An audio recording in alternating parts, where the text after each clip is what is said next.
Okay, good afternoon. Good afternoon, everyone. Let's start our second roundtable. We have a lot of distinguished professors here. Um, so while Carlo is solving some technical problems, I think that it's better to start with our roundtable. We have here Professor Otaviano Canuto, my former professor, um, professor Carlo Pietrobelli, Roberto Rabelotti, professor Sérgio Queiroz, professora Marina Zapiro, and Marília Bassetti, a lot of people, I know. So I will need to be a little strict with the time. Okay? So I think that between 8 and 10 minutes for each person. So I will start with Professor Otaviano Canuto. Thank you, Otaviano, for... You have like 1-2 minutes. Okay. Uh-huh. Yeah. Okay. All right. Well, everybody is really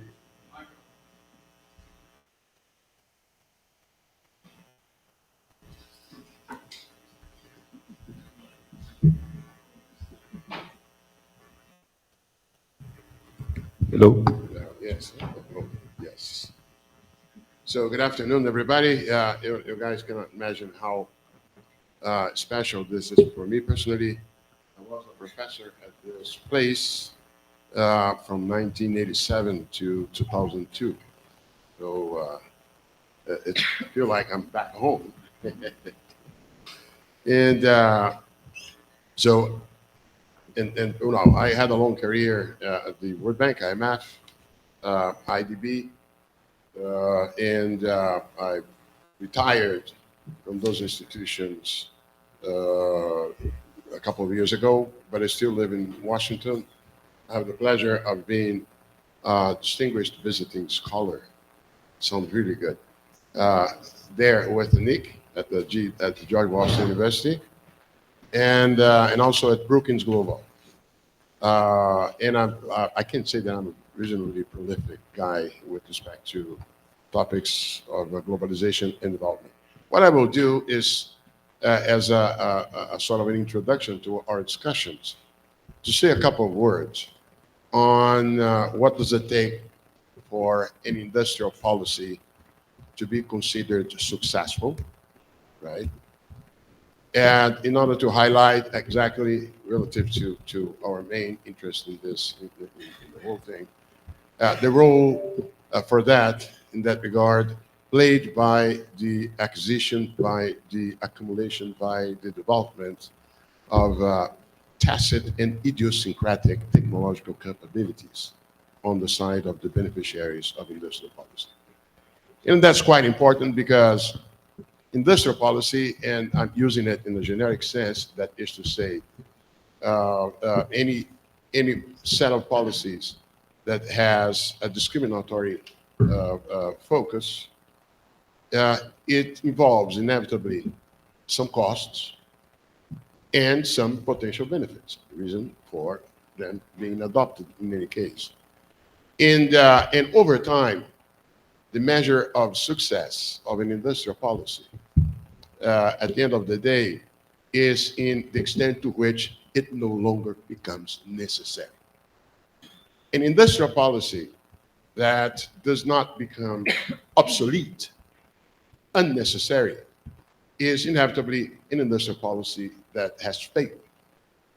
Unless, of course, one attributes a value, specifically non-economic values, to some of the objectives attained with the industrial policy.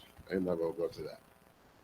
But first of all, any industrial policy, and by this means I'm not referring simply to subsidized finance. This is one form. Subsidized finance means that there is at least a fiscal cost or somebody else outside of the beneficiaries of the industrial policy benefiting from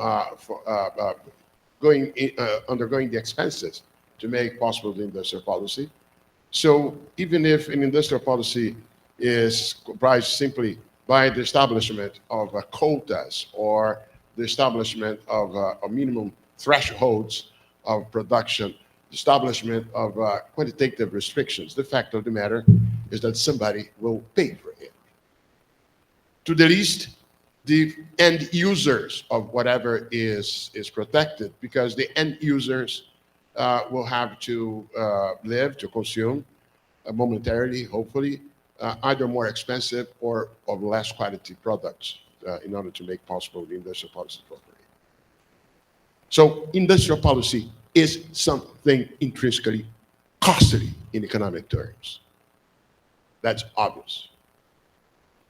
The potential benefits that will or not outweigh the costs have to do with one obvious one, solving issues of externalities that are not reckoned with through market mechanisms. For instance, when you have a good that the collective gain for having its production in a place are not necessarily accrued in market prices, but they are as a result of the industrial policy.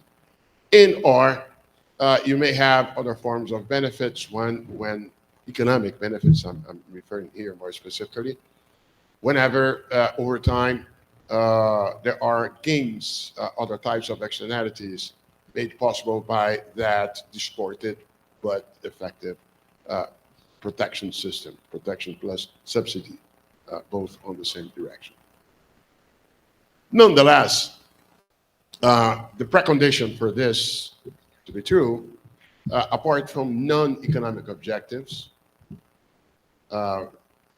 is that over time, the benefits not only outweigh the costs in terms of present value, but also that to some extent, the necessity of those schemes falls down over time. And I go to my point. One important component of all this is the extent to which, over time, the beneficiaries of industrial policy acquire whatever it takes to make the specific protection or subsidies no longer necessary. And that has to do inevitably, in most cases, with some sort of local technological learning. Technological in a broad sense. I'm not talking about technology breakthroughs. I'm not talking about Brazil being able to build the successor to the iPhone. I'm talking more simply here, the beneficiaries of an industrial policy in Brazil being able over time to reduce their gap vis-a-vis those from which the production is protected by learning, by investing in technological capabilities and so on. And by the way, not by chance, my PhD thesis defended at this place 33 years ago was a comparison between Brazil and South Korea, the basic argument of which was exactly the different ways by which in those two cases there was successfully the accumulation of local capacities of technological learning and so on. And unfortunately, what I thought 33 years ago then were right, unfortunately. That's where it gets the contribution into understanding the black box of the technological learning. Jose Maria there and I, we benefited a lot at that time. Well, from exactly an exchange that this institution had with some professors, some scholars from abroad. We spent time here from what at the time was called evolutionary economics. Giovanni Dozzi, late Fabio Arcangeli, and others. And our focus at the time, and with a great importance of a former professor of us, admirable Mario Posas, who taught us all, and my supervisor, Wilson Suziga. And we started, going back, let me go back to, I'm looking at the side. Okay. The economists have, over time, dealt with what macroeconomists call a measure of our ignorance, which is the so-called total factor productivity. One can break down the components of the production function into physical capital, labor, including the component associated with human capital and so on. And all the attempts by economists to track down, to pin down the results of the production function to the factors of production always end up with a component that cannot be explained, and which is nicknamed total factor productivity, and which Moses Abramovich in the 50s or 60s called the measure of our ignorance. And ultimately, economists have tried to associate this total factor productivity usually to allocation, efficiency in the allocation of resource and so on. Whereas we associated to some unobserved types of assets, intangible assets that you do not pin down to machines or to buildings or to vehicles, but it's a kind of intangible asset that ultimately consists of capabilities. Capabilities either at the level of individuals, at the level of organizations, more collective types, and so on.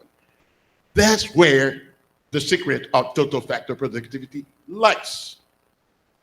And ultimately, those intangible assets, in terms of capabilities, they are the ones that the accumulation of which will make over time present the technological learning enough for the industrial policy, the distortions in coming with industrial policy to no longer be necessary. That's the point. And they are associated, that's my last point, with the structure of incentives, the way by which beneficiaries of industrial policies perceive the fallen from heaven, the manna coming from the industrial policy.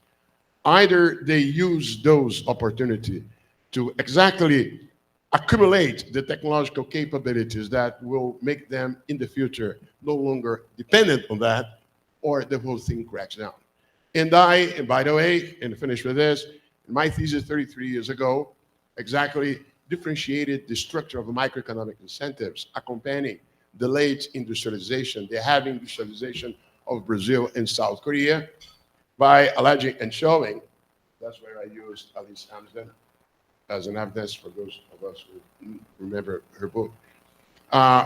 In a nutshell, in Korea, the industrial policy came with the following structure of incentives: help the winners and screw the losers.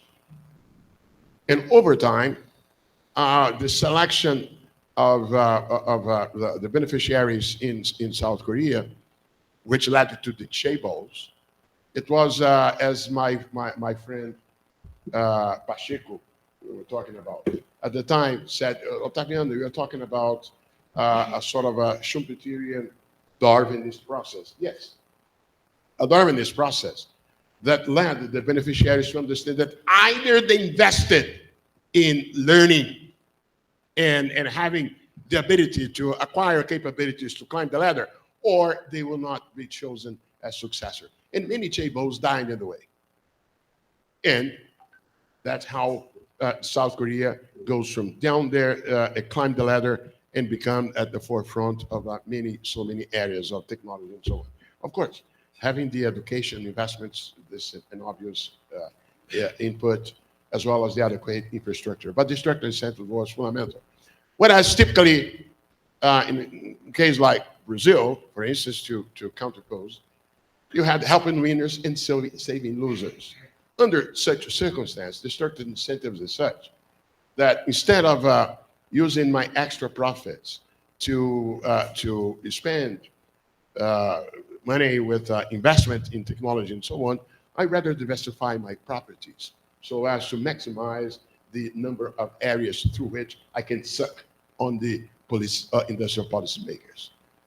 So the relevance of this structure of microeconomic incentives is the one who will basically lead to success or failure of industrial policies.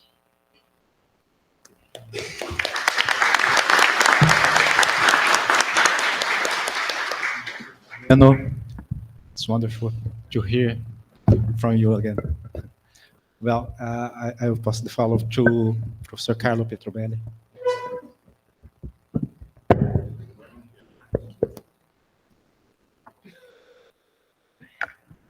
Thank you very much. I'm Carlo Pietrobelli. I'm holding a UNESCO chair at UNU, United Nations University Merit in Maastricht, and I teach economics in Roma 3. And I'm very glad to be here and share a few ideas with you. I would have liked to show you something and try to warm up a little bit the audience, warmer than we actually are at the moment, with a few questions. But let me try to do that again. And something I would have liked to show you today and to ask you, and I'm asking you now, are 3 questions regarding industrial policy. Let me start with the first one. We know and we've been hearing about industrial policy in newspapers, magazines, government reports, academic reports, and so on. I'm asking you, do you think industrial policy and the interest in industrial policy is a fad that will go away soon? Secondly, is it here to stay? Thirdly, is it a recasting of ongoing policy debates, trade policy, research and development policy, education policy, training policies, and so on? What would you say? You think this is something new? This is something old? This is a recasting of something we've seen already? You have an opinion? No opinion at all? Just give me one answer, and then we can continue and say later. New, old? Very old. Very old.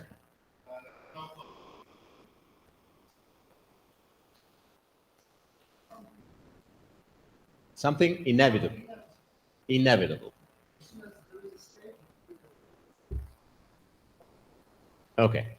We can continue on this discussion later, but let me go to the second question I would like to ask you. That is on, I'm making this statement. Academics and policymakers know what industrial policies should do. This is my statement. We know what industrial policies should be like, what they should do. And you have different alternatives to answer this question. One is true. This is agreed. This is confirmed by the evidence. The evidence of several countries has confirmed what industrial policies should do. Second, no, not at all. The world is changing. We're facing different problems. We need different recipes. We don't know exactly what to do, or we know something, but we need to develop ideas to understand better what we need to do. Thirdly,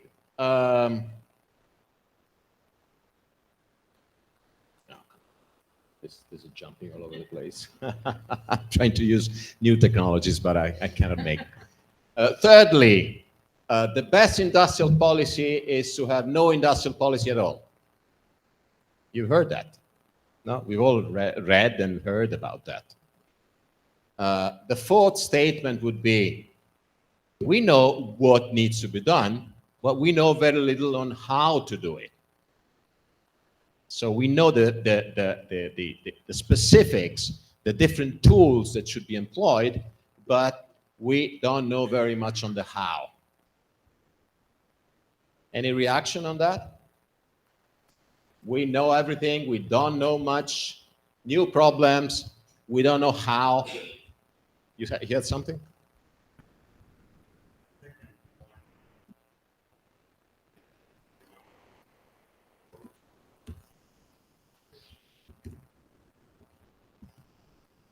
Thank you. Anybody else?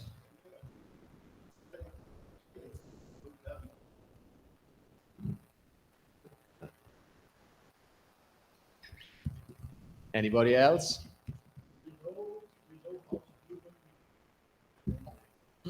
Oh, that's interesting. We know what to do and what should be done. We know how to do it, but we don't do it anyway. He also knows how to do it, I know. But for some reason, we don't do it. Or some doesn't do it. Okay. Third statement. Should countries also promote and finance ineffective, failing industrial policies? Should we only finance what works, what is effective, what doesn't fail, or should we do something different? And should governments finance anyway ineffective industrial policies? And three possible answers. Never. Governments cannot waste public resources. We don't have money to waste, so we have to get it right. Secondly, yes, countries need to promote ineffective policies as well. But then why? And you should tell me why. And thirdly, how do we know that policies are effective? And how do we know that policies will be effective? Otaviano was mentioning costs and benefits, but we need to make an assessment ex ante. So how do we guess whether something is working or not working? Reactions?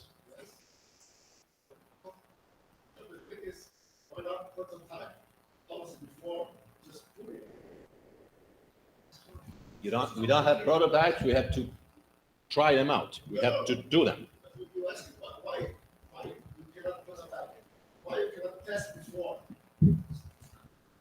So you're proposing that prototypes should be tested out and then eventually replicated, upscaled, and so on. I mean, there are other people who would like to speak. Don't monopolize this. Thank you. So there's a couple of questions from up there. They didn't speak so far. Yeah, thank you. So I think the second option would be working the best in a way that how could we learn from our lessons learned if we're not making mistakes? So if we're going to really achieve things in a very, very faster way, then you should fail at your best. So you would predict all those pitfalls and all those holes that you wouldn't actually experience or fall down again. Okay. So we need to try to carry out something that doesn't work necessarily, because we can learn from that. And eventually, and we probably don't have recipes, we don't have models that will work anyway, so we have to try them out and experiment and adapt and improve and redesign. I think that it's something between second and third option, because from one side, of course, nobody knows how to do it exactly. We know how in theory it should work, but nobody knows how it will work in our environment, with all the factors that we have in our territory, with all of the groups of the interest that's available. That's why, in my opinion, we should go for the second option in most cases, because learning by doing is something that helps us to make some knowledge out of that and correct the policy. Okay, thank you very much. Perhaps there's another question there. This meant to be provocative and try to warm up the audience and get you ready for the next session, because we have our own statements, but we're gonna have an hour and a half to discuss. So get ready. Keep your questions ready for in half an hour. You'll have time to do that. But let me conclude with my statement. My statement would be that we know that industrial policies should do a number of things. Let me mention 2 or 3. We know that industrial policy should target the problems the productive sector is facing. So policies need to be targeted to problems, and we need to be specific and try to target them to problems we try to solve. Secondly, we need to, economists tell us, we need to correct market failures, we need to correct coordination failures. We can interpret these concepts in a very broad sense, saying that we need to help markets work and remedy and improve and create markets in some instances. Thirdly, my statement, we need to foster innovation. I very much agree with Otaviano saying that countries need to develop capabilities and strengthen innovation. Fourthly, we need to be selective. We used to talk about horizontal policies and vertical policies. It's perhaps a good didactical, pedagogical device to start a discussion, but I think that even the most horizontal policies are inevitably very vertical, because training human capital is not training whatever human capital is, training human capital for software or for tourism or for metalworking or specific segments of the metalworking. So policies need to be selective. Sectors are different and face different problems. I think that we know much less on how this should be achieved and why. Because nobody has all the necessary knowledge to figure out what to do and how to do it. Secondly, nobody has and faces the correct incentives and faces all the incentives. So the business sector faces incentive to create wealth, to make profits. The government, a good intention, a well-intentioned government has the incentive, faces incentive of improving welfare, human development, economic and social development, however you want to call it. But we don't have an entity that has all these incentives correct. What I argue is that policies need to be a process and needs to be a collective process. So government, business, other actors, in Europe you say civil society, need to interact and figure out what policies are needed and how to implement them. And what I would argue is that we need, and governments need, to take an experimental attitude. There's no perfect solution. We don't know ex ante what is going to work. We cannot simply look around and copy and replicate. We, in the best possible option, we have to adapt and improve and modify. So there needs to be an experimental attitude to try out, to measure, to evaluate, and to feed the lessons learned from the evaluation into the design of new policies. We need to adopt, if as much as possible, a long-term vision. So try to have policies that are part of a bigger picture, of a bigger vision.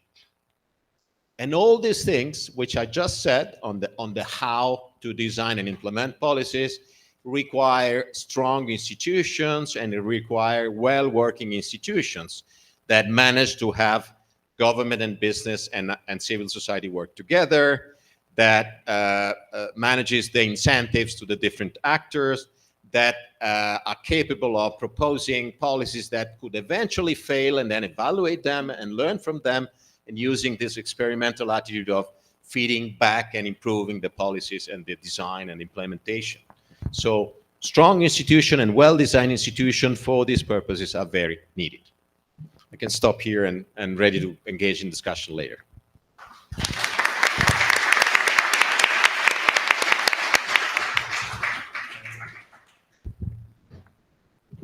For warm up the audience for the session of Q&A. So I will pass to Roberta Ravelotti for. Thank you very much. I'm very happy to be here, and thank you for inviting me to be part of this event. My name is Roberta Rabellotti. I come from Italy. I am affiliated with University of Pavia.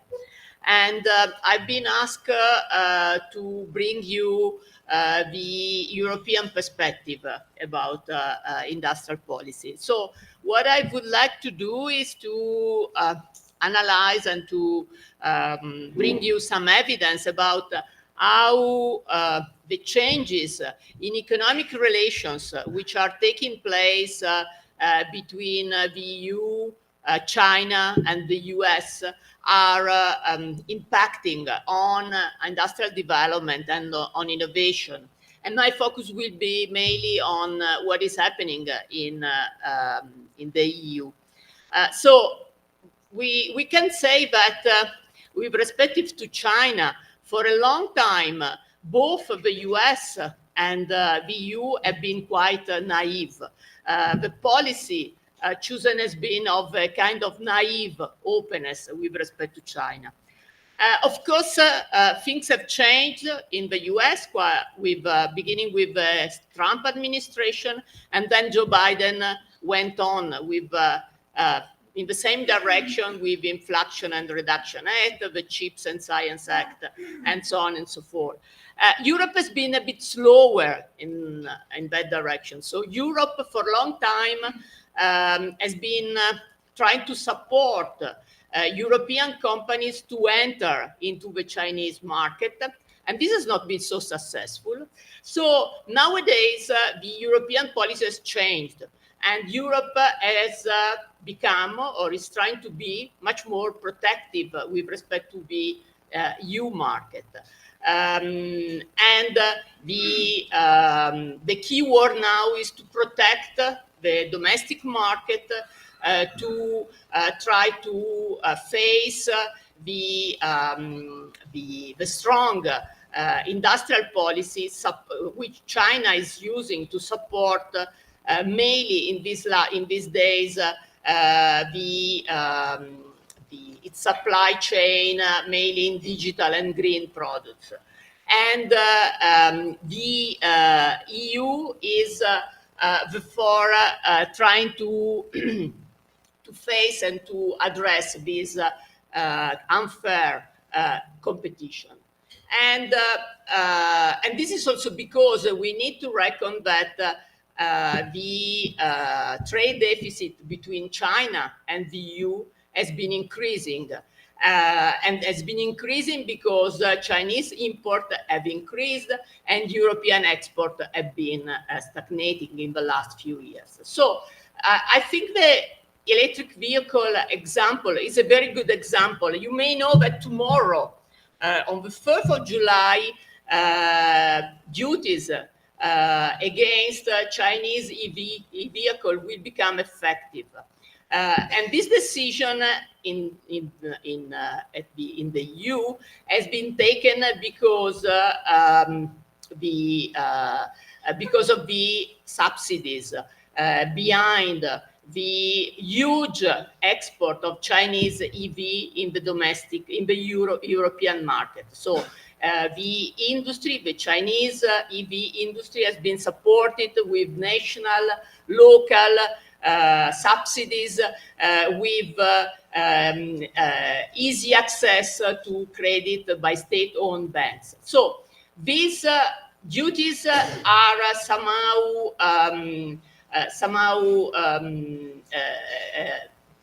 there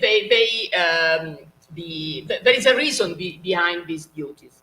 But at the same time, it's interesting to see how these duties have been contested also within the European Union, and in particular by countries like Sweden and Germany. So Germany and Sweden were concerned about the introduction of these duties. But we can also see how these duties, how the Chinese EV import in the European market can play a positive role, because Chinese EV cars are very cost competitive. And so if we think about in terms of the green transition, of course they can be helpful in terms of enhancing and the green transition. And they are also important in terms of pushing or pressuring the EU industry, car industry, to innovate. So this example of the EV industry is very much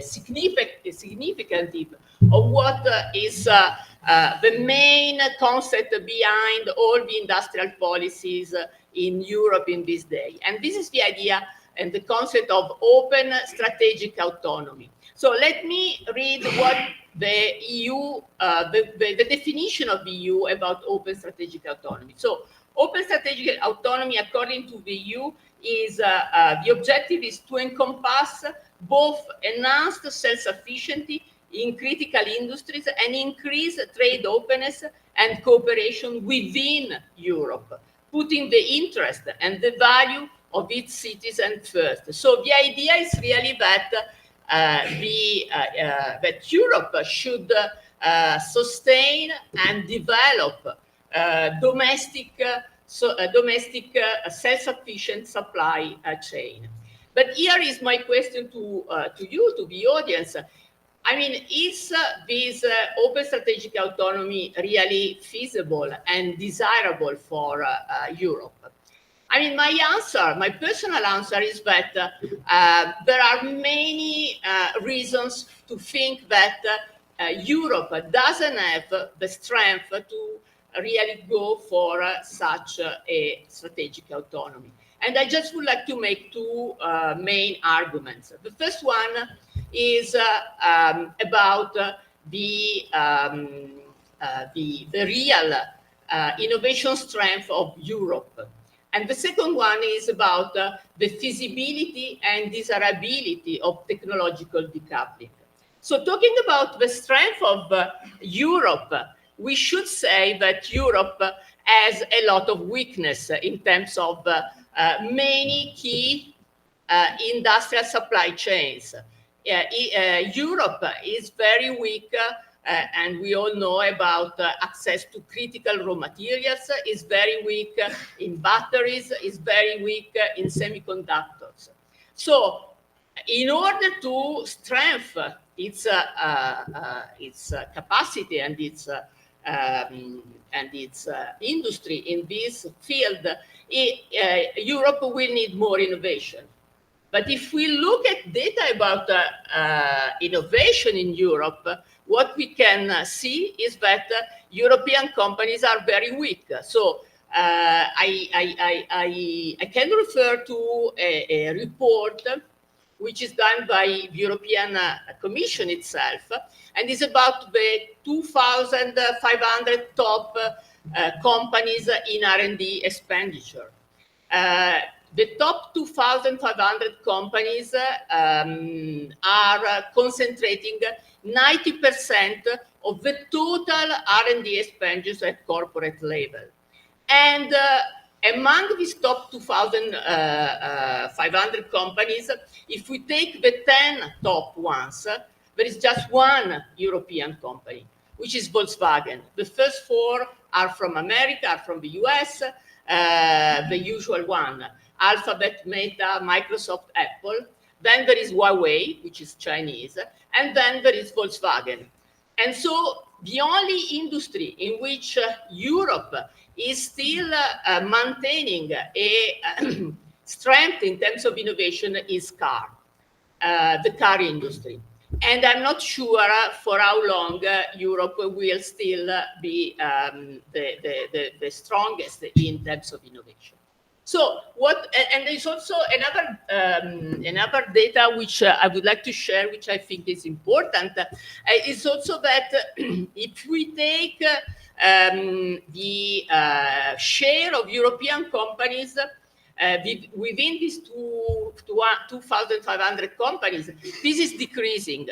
Comparing the companies in the 2012 report with the companies in the 2022 report, there are 80 new European companies and more than 600 US and Chinese companies. So it means that the European position is really, Europe is really falling apart.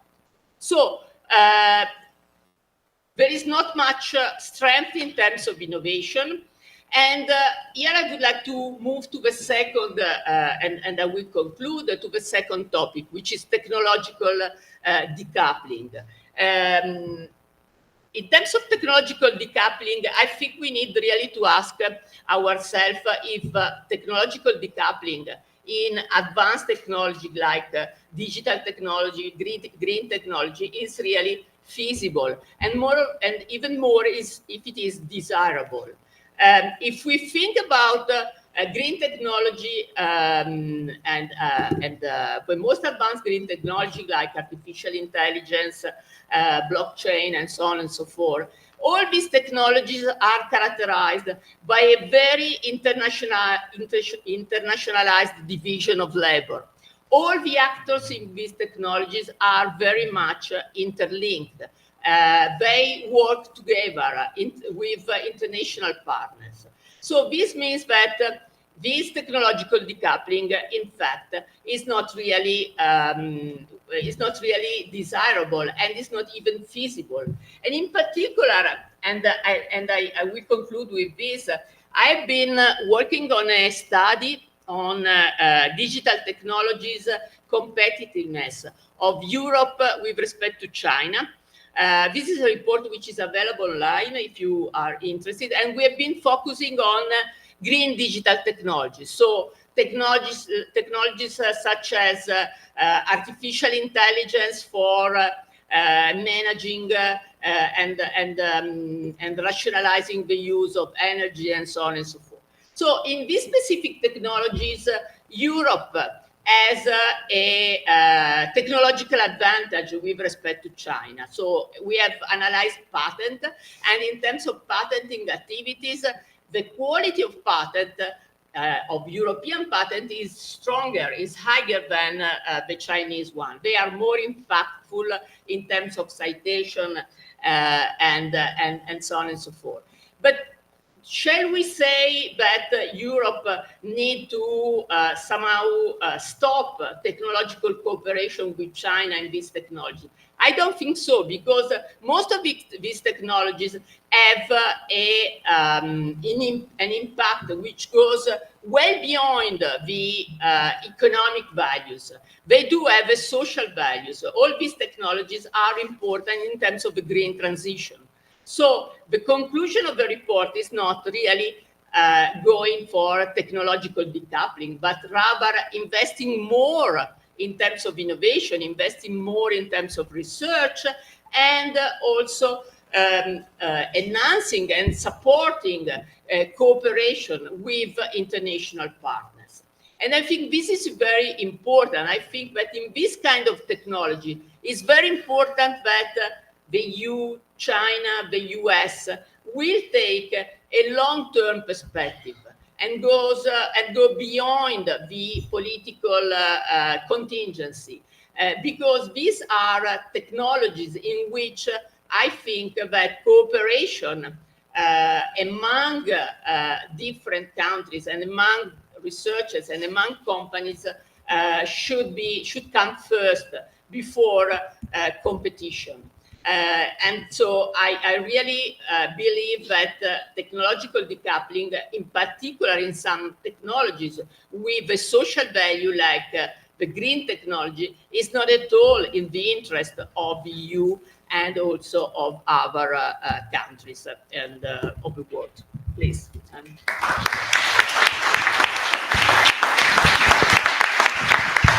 Thank you, Roberta. And I would like to thank you to Sergio Queiroz, that is professor from Institute of Geoscience, that kindly accepted this last-minute invitation to take part on the roundtable.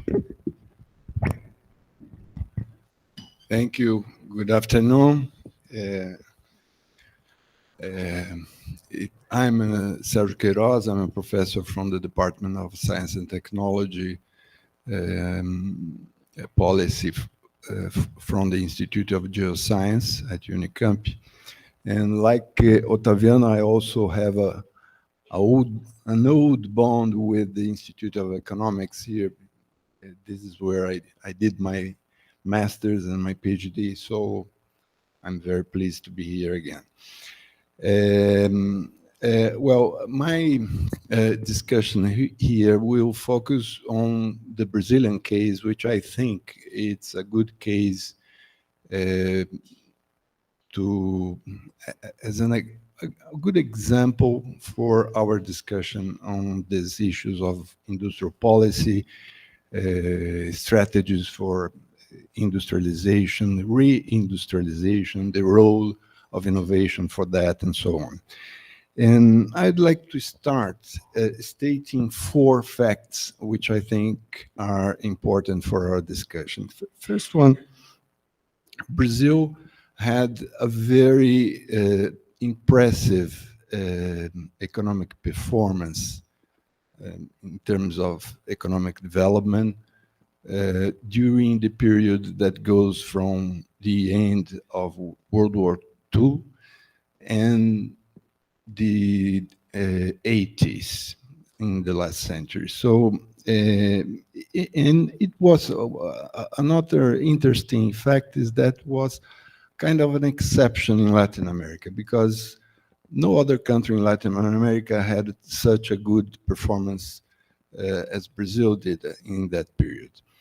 Of course, an important reason for that is that during this process of industrialization, when you are translating activities from the primary sector, from the agriculture activities to industrial activities, you have a easy increase of productivity. So the primary sector has lower productivity than the industrial sector, and so the productivity of the economy as a whole increases very rapidly. So this is an experience that we see in many other countries. Second point, the second fact here is that since 1980, there was a very significant slowdown in this process of growth of the Brazilian economy. So we have seen since then a stagnant level of productivity. The total factor productivity in 2023 was only 10% greater than the total factor productivity in 1980, for instance. So this is another important point.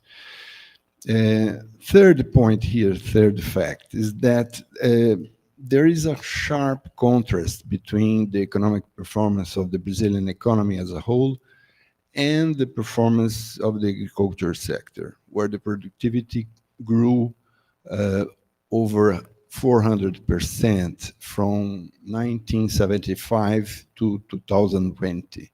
So, and we had during the first decade of this century a very fast increase in the productivity in the agricultural sector, around 3.8% per year. So it was very significant. So, and I think this is another reason why it is important to address the problems affecting the industrial sector, because the challenge is to increase the productivity and competitiveness of the industrial sector, which will affect as well the performance of the service sector. So that's the point. And finally, the last fact,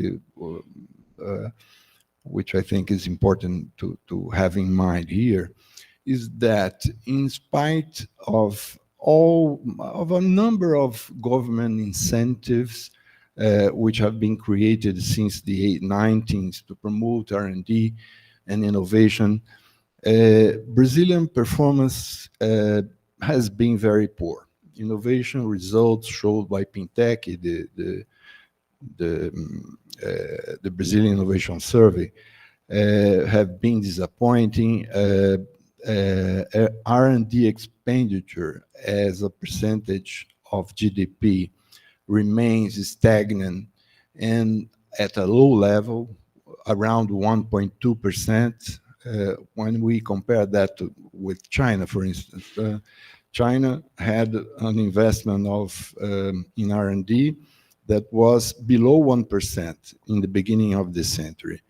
Now it's approaching the levels of OECD countries. China is investing 2.4% of GDP in R&D. So, and more important is that the level of R&D expenditure by the government in Brazil is not low. Is more or less what we see in OECD countries. But the problem is the business expenditure in R&D, which is very low. That's the big problem. So the explanations for all these facts are not simple. There are a number of reasons that contribute to the slow growth of the Brazilian economy, but I'd like to underline one in particular, which I think is an important element of context in the discussion of industrial policy. The point is the focus of the Brazilian industry in the local market, on the local market. So Brazilian industry exports around 20% of its production.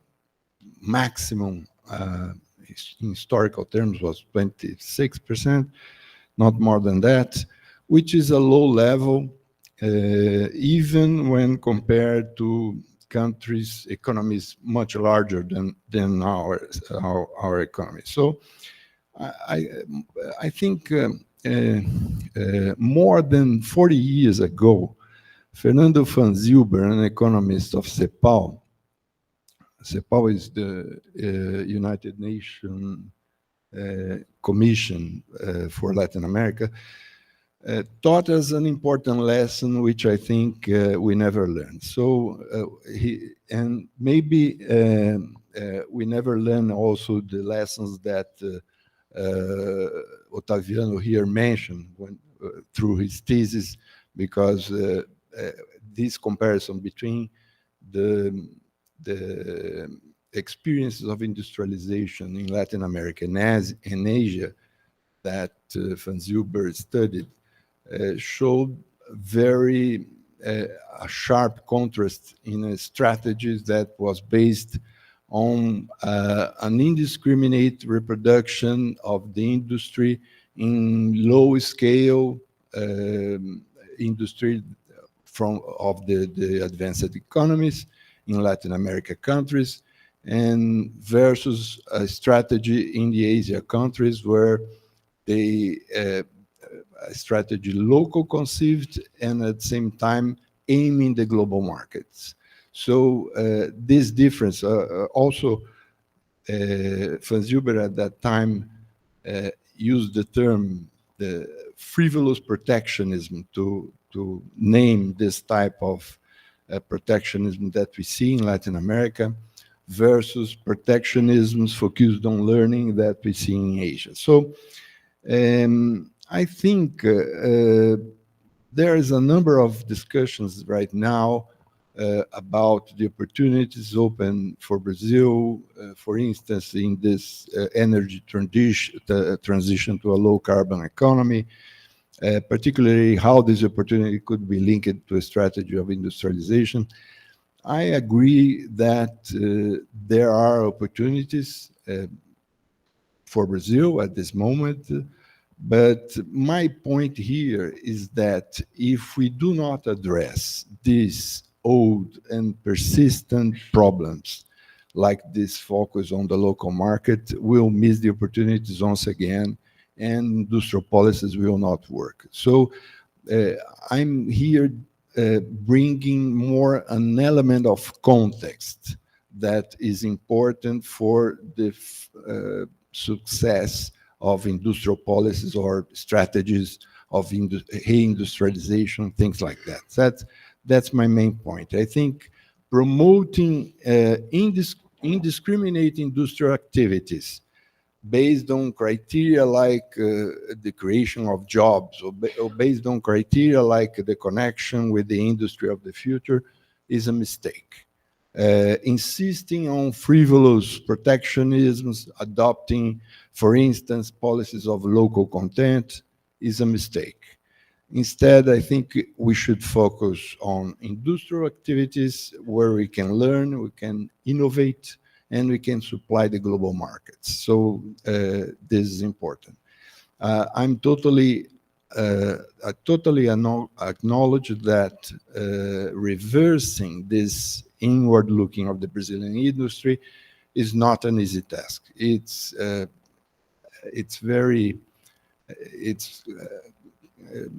with a few exceptions, which is that everywhere in the industrial patterns in Brazil. So, but anyway, I think it's a necessary step that we should take in order to have a successful strategy of reindustrialization. A strategy that should be based, as was mentioned here, on innovation and on the pursuit of global competitiveness. So this element of context, I think it's very important to stress. That's my main point. Thank you.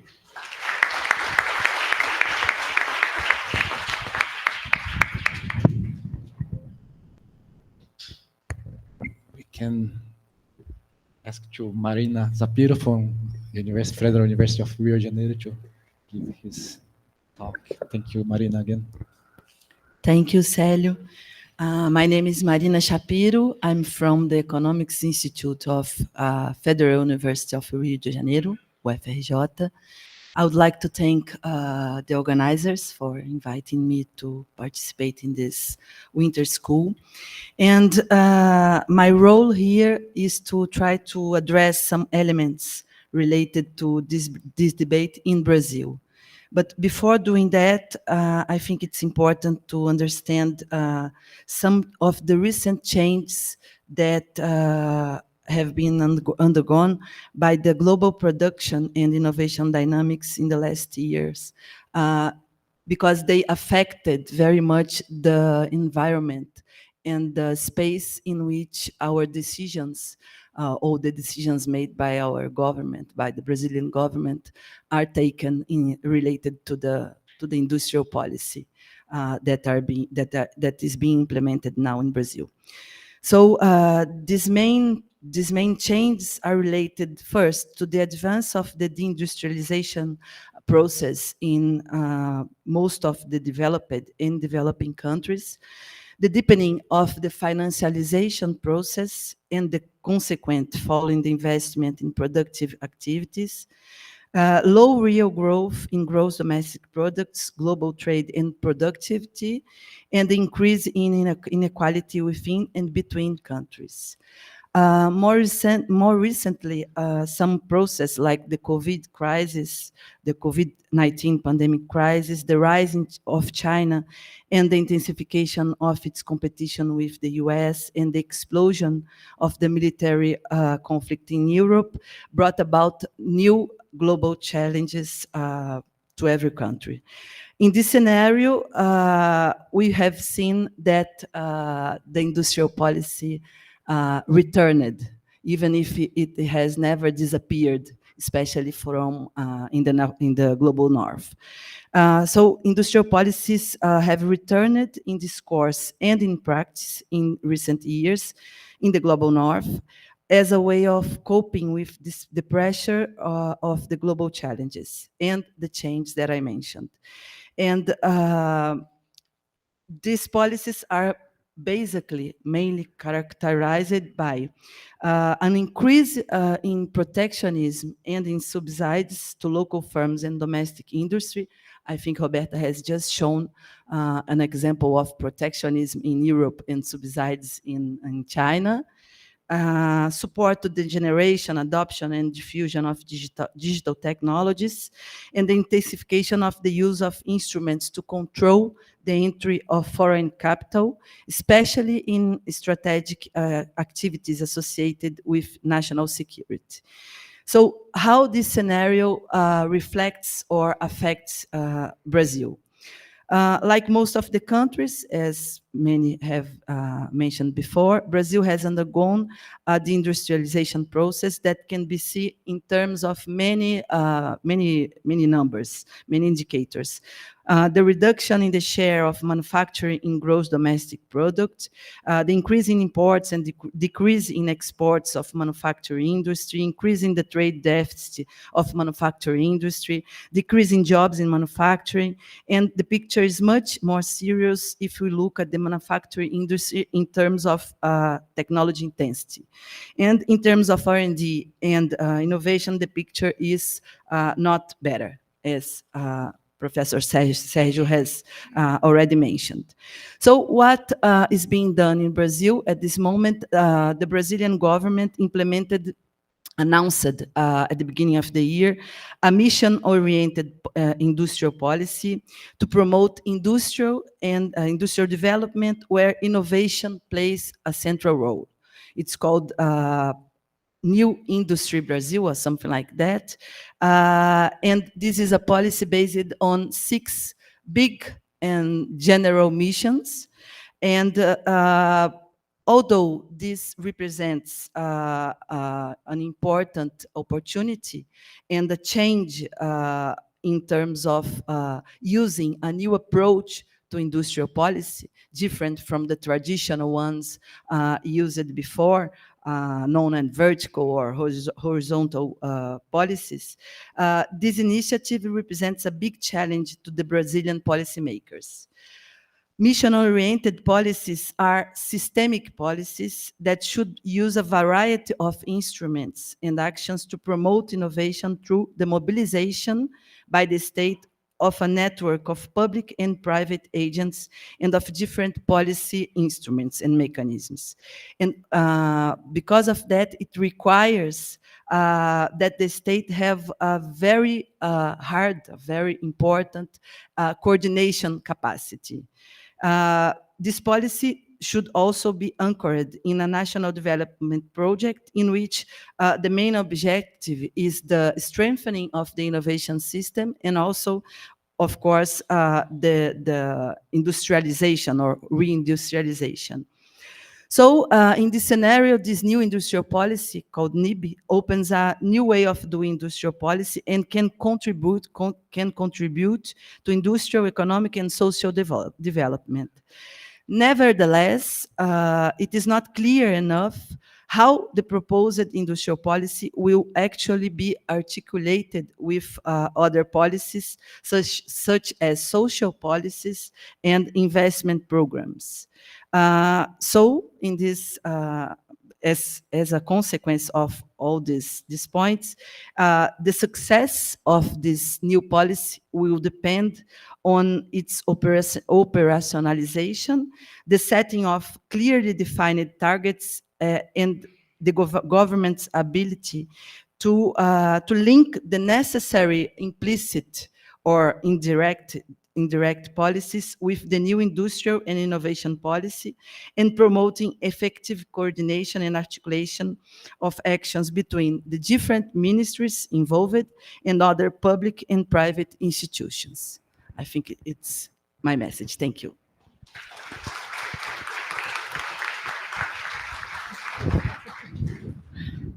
So we will have the talk of Marília Bassetti from Yes. Brazilian Enterprise of Research and Innovation, and also from University of Rio de Janeiro. Exactly. Thank you, Célio. So good afternoon, everyone. I'm very glad to be here. UNICAMP it's my alma mater, so I'm always pleased to be here. So I thank, in the name of Bruno, to the organizers. So let me start by saying a few words about what we mean when we discuss reindustrialization, right? Because the name of this roundtable is Innovation and Reindustrialization. So when we say reindustrialization, of course, that we implicitly assume that the direction of change in the composition of the economic activities matters, right?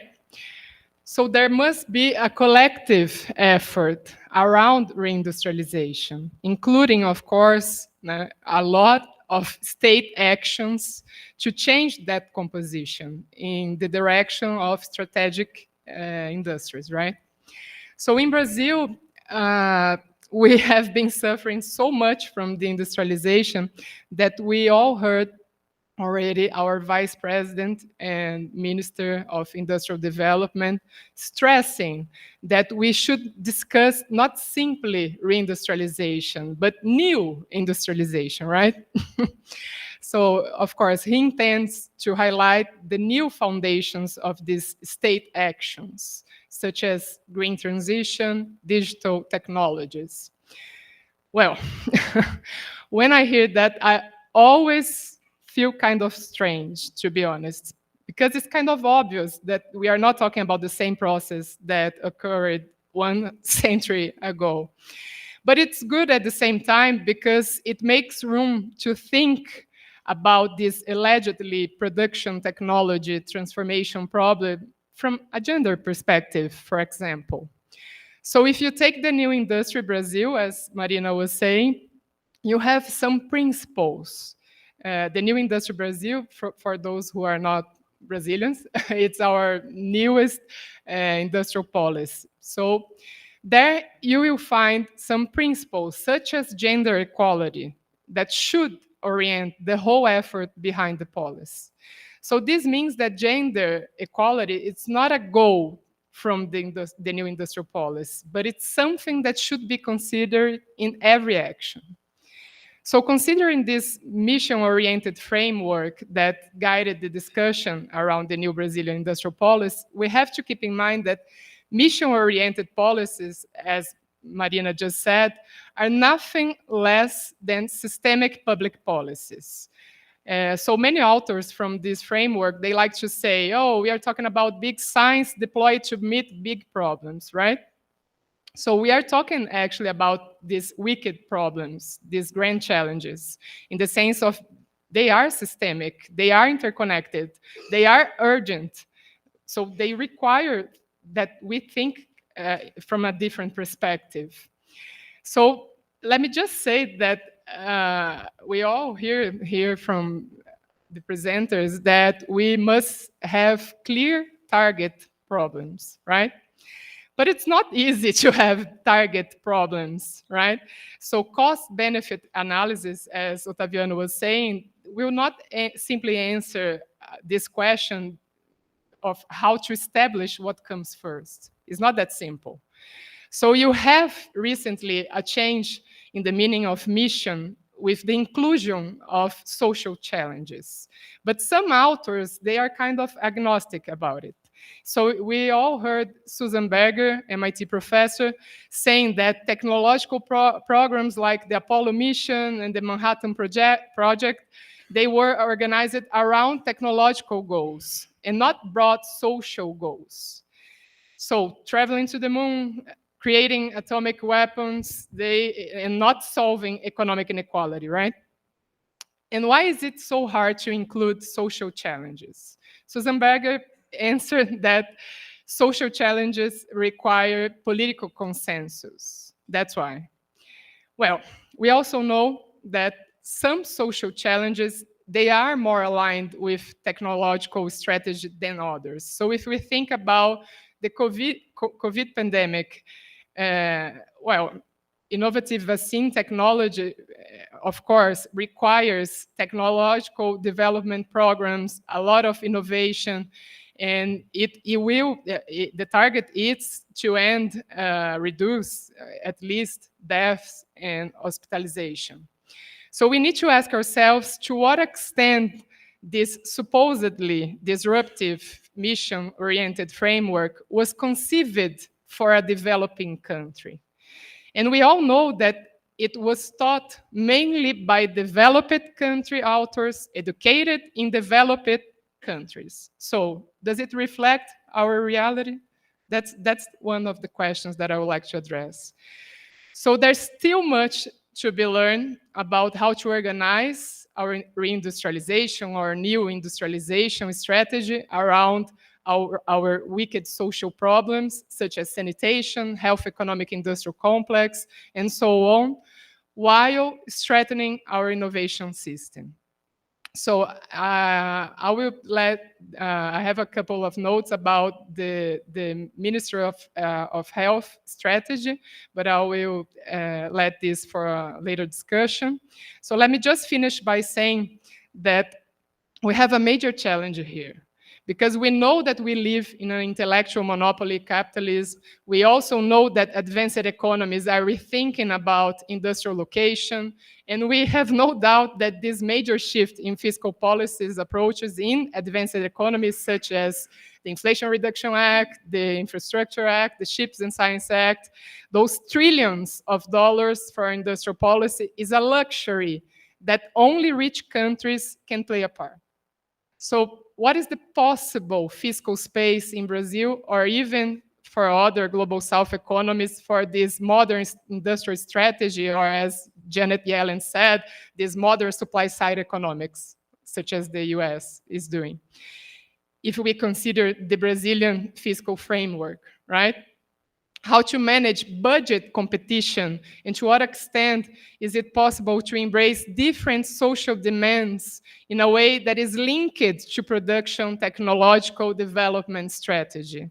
So these, I think, are the most crucial questions that we have to address, not those simple target, how to address a target problem, right? That, to be honest, is not simple at all, as I just said.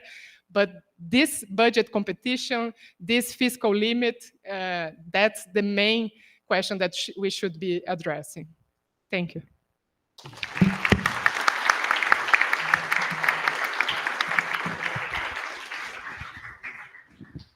Okay, thank you to all the presenters. We have very important and different approach to the question. And now we have almost 1.5 hours to discussion. So I will open to the audience and ask to people that want to address questions to the presenters to identify yourself and say the institution, the name and institutional affiliation. Okay. Hi, good afternoon. Thank you for all the informations. My name is Daniel. I'm a PhD student from the PCT, the Science and Technology Policy Department, and I work at CNPq, a funding agency in Brazil. I will use the Brazilian scenario, but only as a point of departure to my question.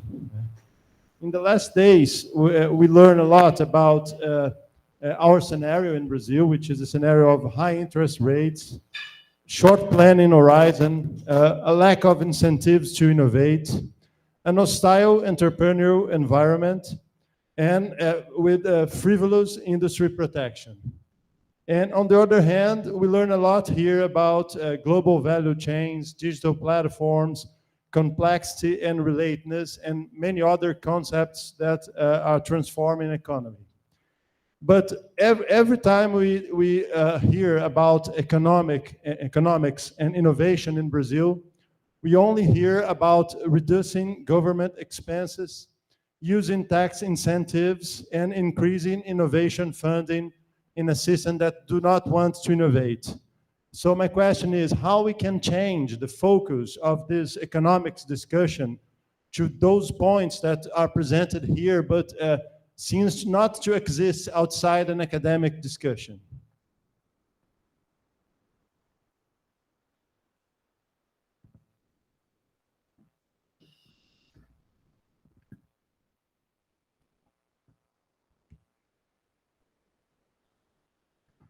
Yeah, thank you so much for an interesting discussion.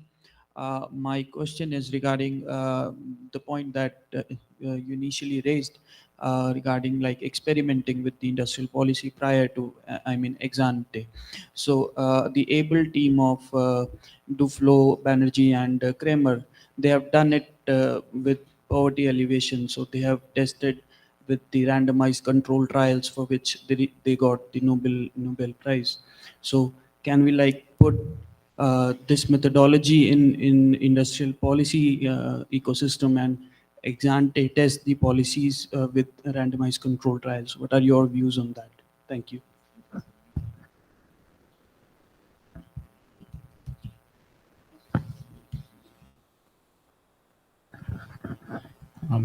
First, I would like to say thank you for these fruitful discussions. So my name is Arif Rahman, and I'm a PhD candidate from East China Normal University, which is located in Shanghai, China.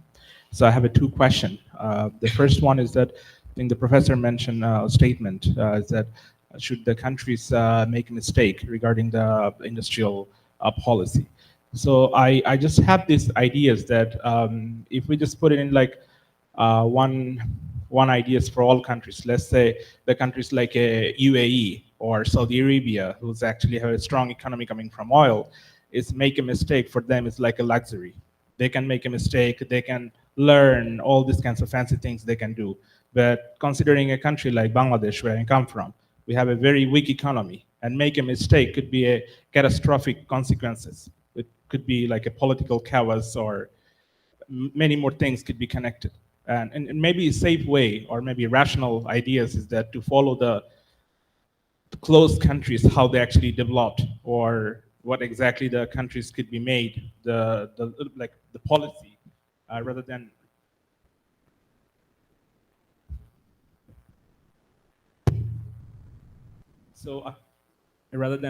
make a policy which the other countries already applied, rather than make that kind of gambling of their own policy.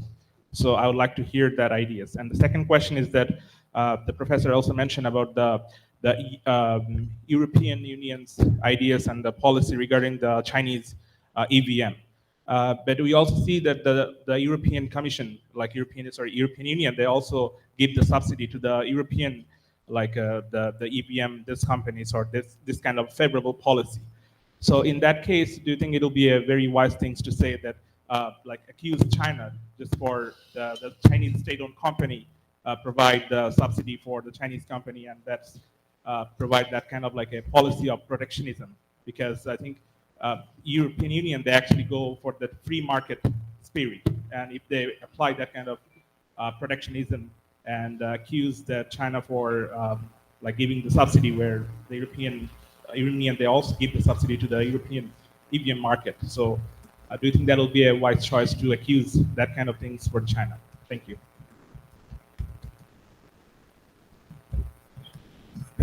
I think that we can have one more, and so.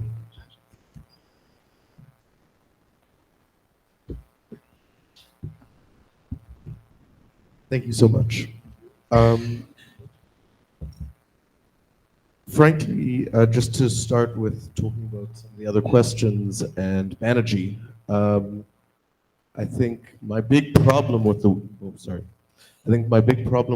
that Banerjee does is that at best it's got internal robustness, but it lacks external validity. I think it's very difficult to trial these things in a way that gives you any indication about expansion or translocation of industrial policy. And certainly when we spoke, when mentioned about South Korea, I mean, South Korea started its development with massive state appropriation and collection of public resources, and then went against IMF and World Bank recommendations in order to produce steel. And that's how they developed, or that's a lot of what we saw in terms of growth. So if we think about industrial policy associated with growth, I guess what I would like to hear from the panelists is, should industrial policy be seen as a strategy for catching up or sustaining growth? Are those two different types of industrial policy that are required? Or what is the best way to conceive of industrial policy? Thank you.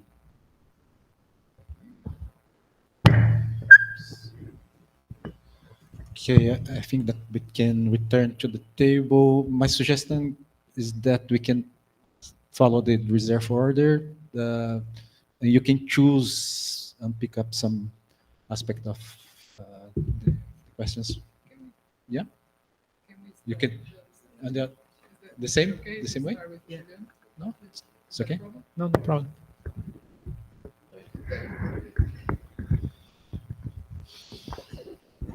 Nice and interesting presentation by my colleagues, and as well as the questions.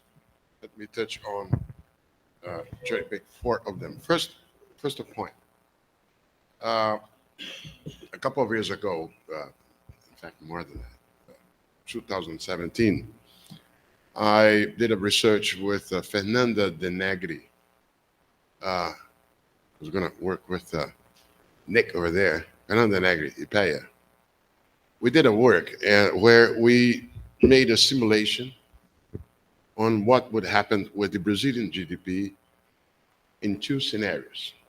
One of them, the productivity in all sectors of the Brazilian economy and the US, where they are, and Brazil would have the structure of employment of the US.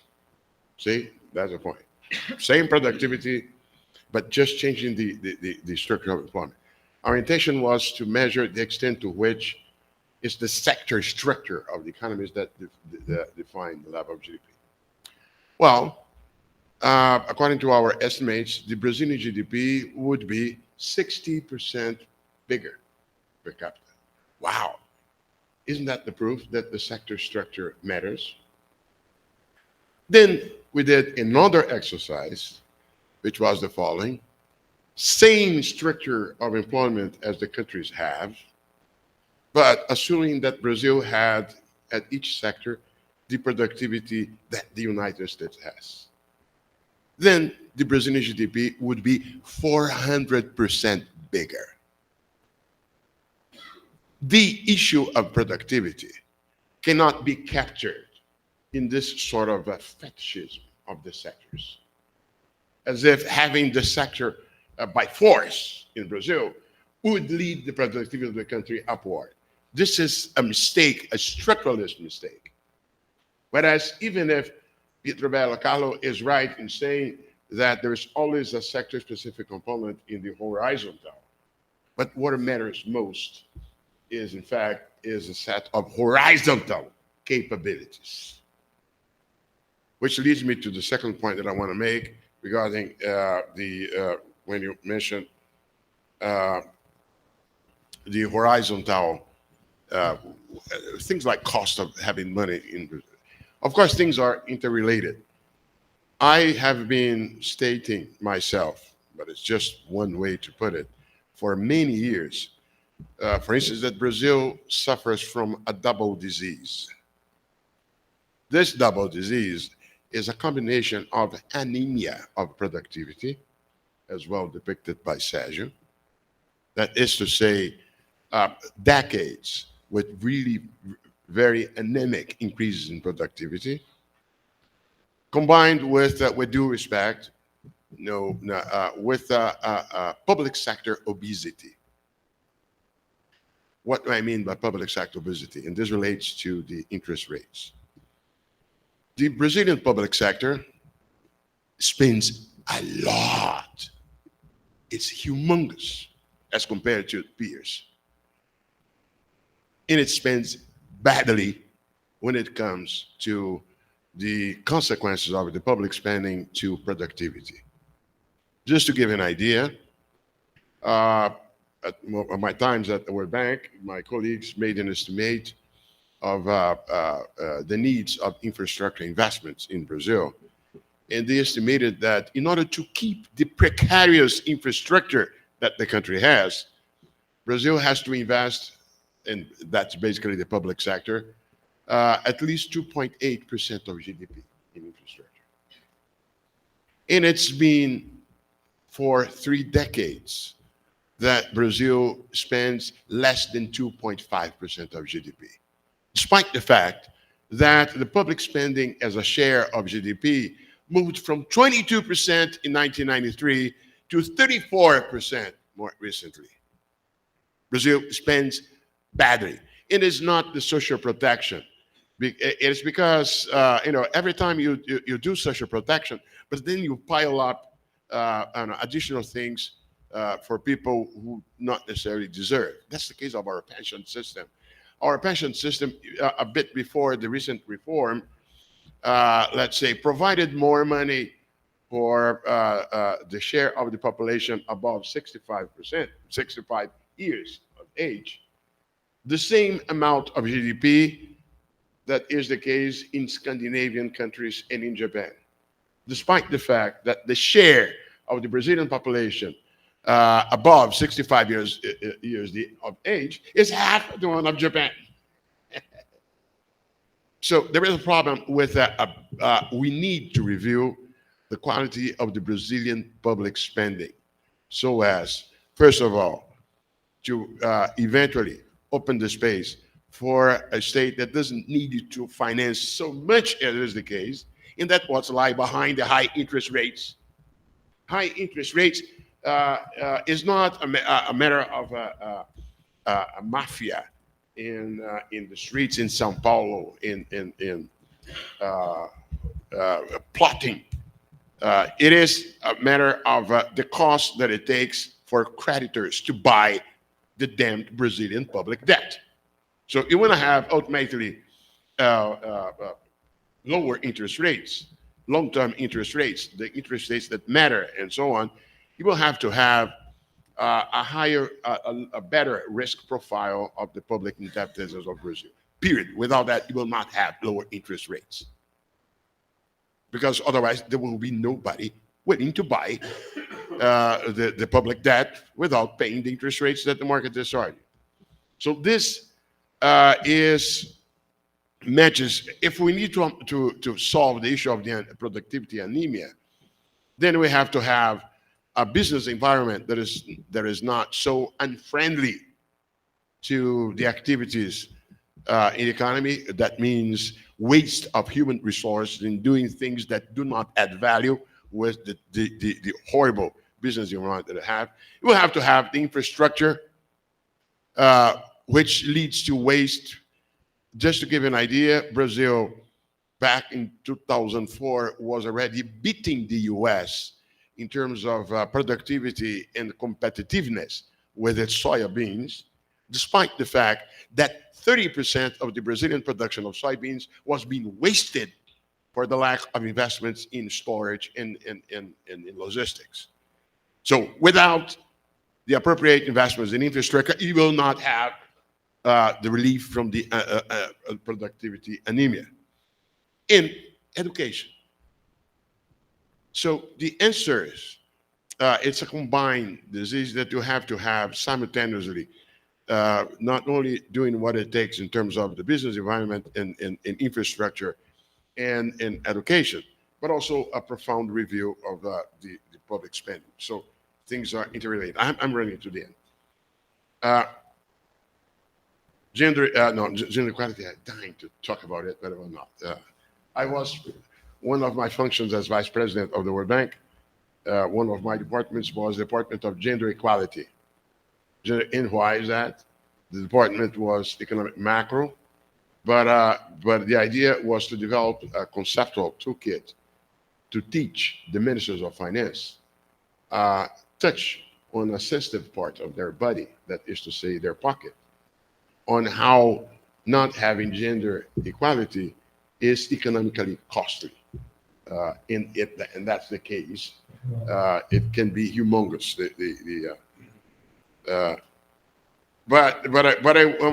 Okay, deindustrialization, reindustrialization. Okay, we'll stop here. South Korea catching up or whatever. You know, the two things are not dissociated with. Since the catching up in Korea was obtained by the local development, the local accumulation of technological capabilities. Technological capabilities is not simply creating new iPhones. It is adapting and existing technologies and so on. As South Korean catch up by the companies that led to this sort of adaptation, immediately they created the ability to be at the front and innovate, to the point that today, the number of patents from Korea in equipments and in electromechanicals and so on has come to rise up to the fore. And that was associated with the learning. And it's a learning that sometimes is not very sector specific. Hyundai managed to become a superb shipbuilder by using technological capabilities acquired in construction. What matters ultimately is the accumulation of skills. And with the accumulation of skills, you do simultaneously the catch up and the possibility of leapfrogging. Thank you. Thank you. Thank you very much. Well, thank you, colleagues, for your presentations and very provocative and stimulating ideas. And thank you for the questions. Let me try to make a couple of comments on questions we received. The first one, making mistakes would be a luxury for Saudi Arabia or other countries, but not many others.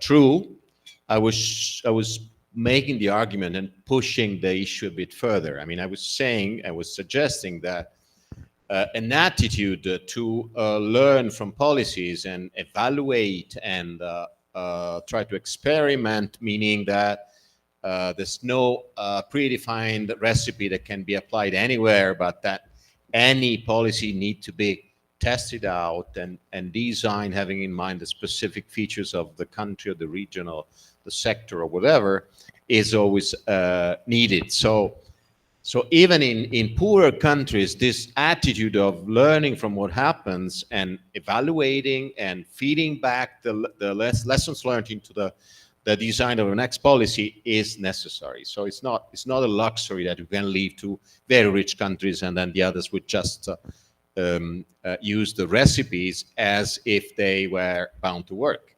They're not going to work. They need to be adapted and improved in any case.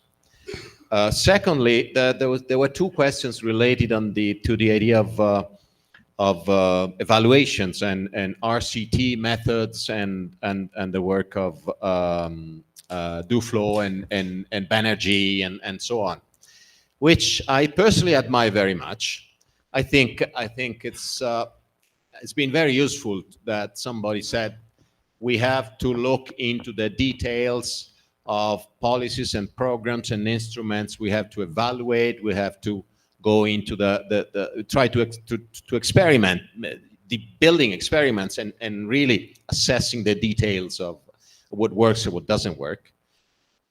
Though I have a problem, and I'm rather disappointed with this approach, because this approach is sometimes useful in giving us details on what works and what doesn't in very standardized ways of approaching a policy problem, so that it's very good for some sanitary interventions. I mean, the number of vaccines in African villages, or the number of specific repeated behavior by households over time, and so on. But in my mind, it is harder to apply it to diversified and very diverse and very heterogeneous policy packages. And secondly, they don't give us very clear lessons on the big questions. I mean, some of the questions we're discussing here: should Europe open or close down? Should the US promote more or less? Should we select one sector or the other one? And this huge amount and very valuable work that they've been carried out in many countries doesn't help very much in answering these big questions. I mean, the old development theorists and the Prebisch and the structuralist school, as well as many others, they had in mind a model of society and economy, and they had something to say on the big questions. Whereas, I find it a bit disappointing that, such a detailed and valuable kind of results that they produce doesn't help very much in saying, should a country invest more in education or advanced training? I mean, we were discussing before, should the money go more to primary education or universities and science? Who knows? Would this RCT help us in answering these big questions? Not much, I think. You're not calling them useless, but they are limited. They're limited. They're limited. I mean, in my mind, the main limitation is that sometimes they're sold as the recipe for the development of the world. And this is not true. They're very useful in something, but they're not useful in many other things. There's this your question on whether industrial policy for catching up or sustaining growth would be different or the same and so on. I don't know. I think I have the feeling that behind this question there is somehow the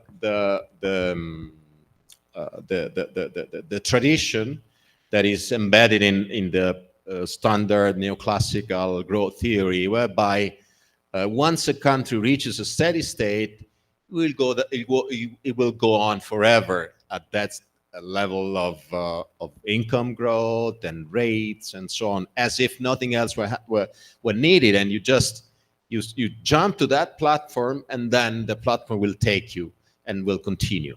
And I think this is contrary to the idea of growth and development. I mean, even in advanced countries, you have to keep pushing and investing in capabilities and investing in innovation and devising and experimenting with policies and so on. So if your question went in that direction, I wouldn't be happy to say that they're two different things. So catching up, you require a lot of industrial policy. Sustaining growth, you don't require that very much because you're already there on that platform. You go, you're on the plane, and the wind what just carries you on. Yeah. I phrased myself badly. That's not the direction I was thinking. More interested in was the assertion that the best industrial policy is self-defeating. And it seemed, the professor said here, that the ultimate goal of a good, or the ultimate metric of a good industrial policy is that it should end. And I was questioning that if you're trying to catch up, and that makes a lot of sense.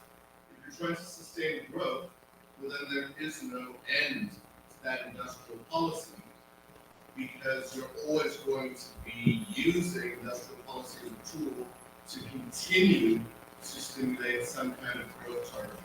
So that was what I was thinking. I don't know. I mean, I still see a lot of. I mean, this idea that somehow the world is bound to converge to an equilibrium, and once the equilibrium is reached, then nothing else is needed. I don't buy that argument very much.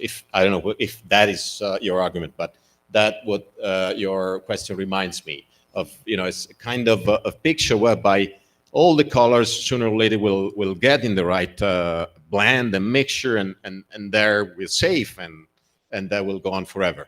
No, I think everything is constantly out of equilibrium and searching for new assets and new equilibria and new ways of behaving and converging or diverging. It's much more mobile. I mean, this equilibrium story I think it's been pushed too much to the extreme. Final comment, final issue. Otaviano was mentioning, and Sergio as well, a lot of data on productivity in sectors, in countries, in Brazil, and whether sectorial specialization would help solve the problem of productivity in a country and so on. Let me remind you that there's a lot of research that argues that there are huge productivity differences within sectors, across firms. Papers have been calculating, for example, we published a book with a colleague from the IDB, Matteo Grazzi, on innovation and productivity in Latin America. With Macmillan a few years ago, and what we found out is that if we take into account the 10% most productive firms as a ratio to the 10% least productive firms, regardless of taking account or controlling, better to say, for sectors, in the US, the most productive will be twice more productive than the least productive. In Asia, they would be 5 times more productive than the least productive firms. In Latin America, the micro evidence we found suggested that 10 times more productive, the 10% most productive firms than the 10% least productive firms. So it's not only sectors, but also firms and firm level learning and capabilities and so on. If I may, sir, to confirm, we at the World Bank made a study comparing the building up the distribution of firms by efficiency in Brazil to other countries, and the rate of survival of inefficient firms is bigger, is higher in Brazil. That is to say, the distribution is tilted, pulling down the average productivity because of the business environment that does not contain the levels of competition, given the closeness and protection. So that if we had a more Darwinist process in which the least capable to be efficient could wind down their share, the average productivity in Brazil would be higher. Nonetheless, they survive and they drag down the productivity.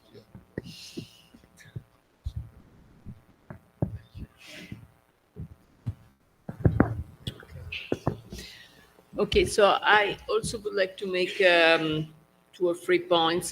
The first one concerning catching up and sustaining policies.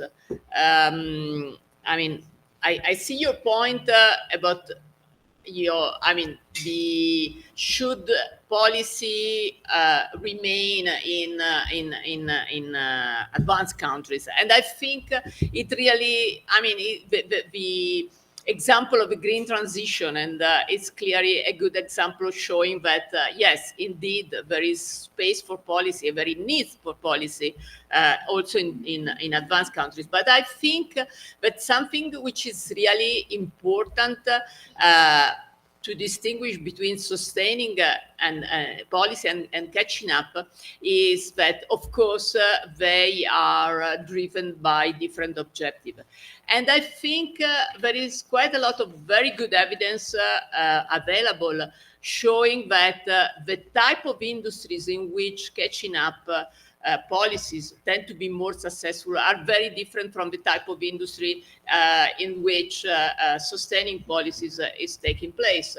And again, the example of a green transition, I think, is a very good example because, and here I borrow from my colleague and friend Keun Lee. Keun is really pointing out at something which is, I think, very important. For in catching up countries, there are technology which are, Keun defined them short run or short cycle technologies.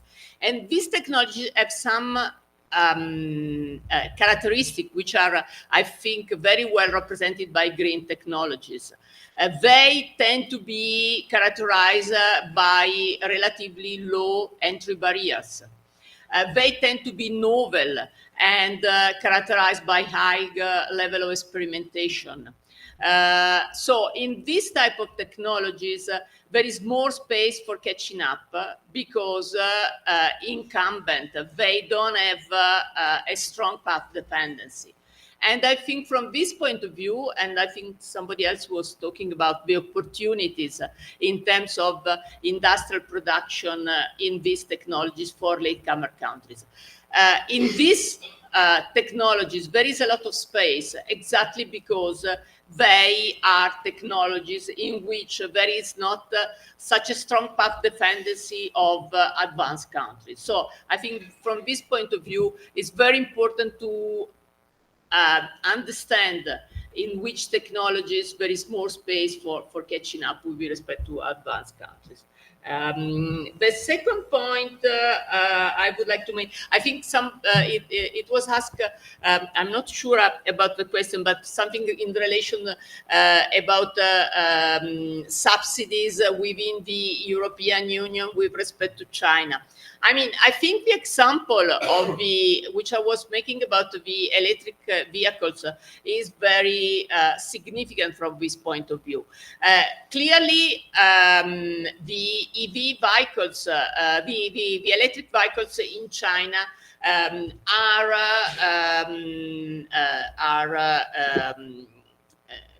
competing in unfair way in European countries. But the way for the EU is not to ban these Chinese import, but rather to be able to introduce well-managed duties in order to allow the entry of these vehicles and to compete. Because as I was saying before, if Chinese electric vehicles are a key important element of competition for EU countries. I was mentioning the car industry as the only industry in which Europe still have some innovative capacity, some innovative strength, but this is not anymore true probably, and the presence of Chinese cost-competitive cars is fundamental to create pressure, but this pressure should be on commercial grounds, cannot be on unfair competition. So I think that a well-managed policy from this point of view is fundamental.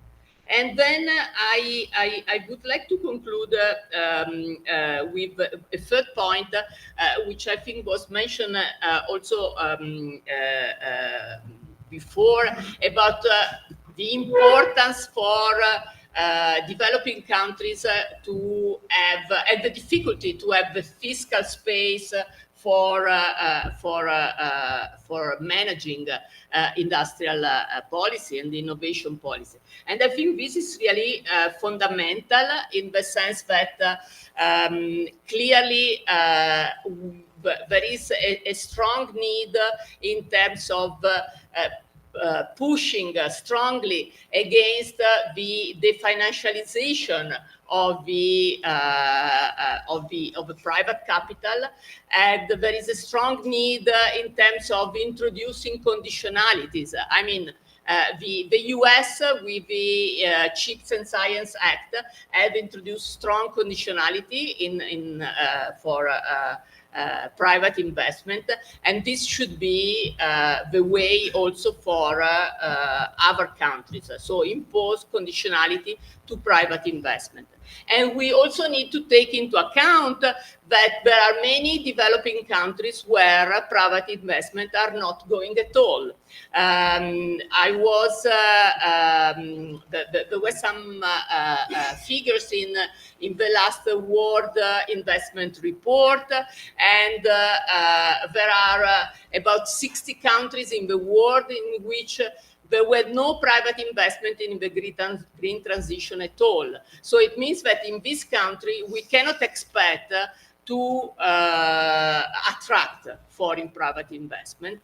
And this means that more financial resources should come from development bank.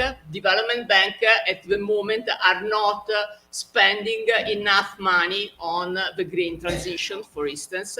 And there is need for public investment, because public investment is fundamental in terms of creating private-public collaboration. And when there is public investment, it's easier to convince private investor to invest in countries. So I think that the fiscal and the financial issue is really fundamental, and very often we are not talking enough about it. Thank you. I'd like to make a comment on the point raised by our guy here from CNPq. I think that the reason why all these government measures seems not to work, it's because they really don't. I think that's why I mentioned that point, that I think it was raised also by Otaviano, this question of the closeness of our economy, the lack of competitivity in our economy. I think all this made these policies that emphasize the supply side of technology much less effective, much less effective. So I think we should, that was precisely my point there, that I think if we promote a more competitive environment in the Brazilian economy, if we can work in the direction of reversing this inward looking that is characteristic of the Brazilian industry, for instance, I think the effectiveness of all these policies and all these measures, all these incentives will be higher, will be much higher than that. And another point, I think, is that there are, I think this relates to the politics here in Brazil, that it's a kind of distortion of the measures that we see all the time as well. For instance, recently we saw this battle in Congress around these measures of incentives for 17 sectors. So to the government, the present government, tried to reverse this measure. I think it was a wise decision to reverse all this. But when we see how this started, it started with 5 sectors aiming at some, I think it was almost 10 years ago, I don't remember exactly when, but 5 sectors which were exporting. It was important, it could be justified to give those incentives at that time for those particular sectors which were facing a very fierce competition in the conditions of the global economy at that time. But then they extend these 5 sectors to 12 sectors and then to 17 sectors.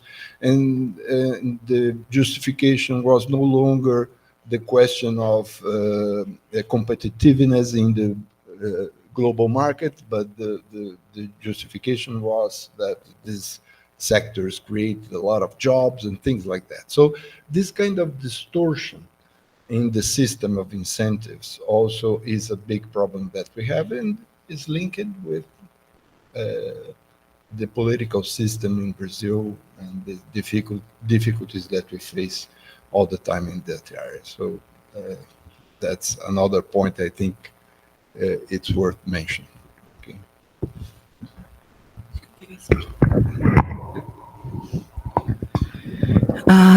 Thank you for the questions. I want to raise or to talk about 2 of the points that were mentioned.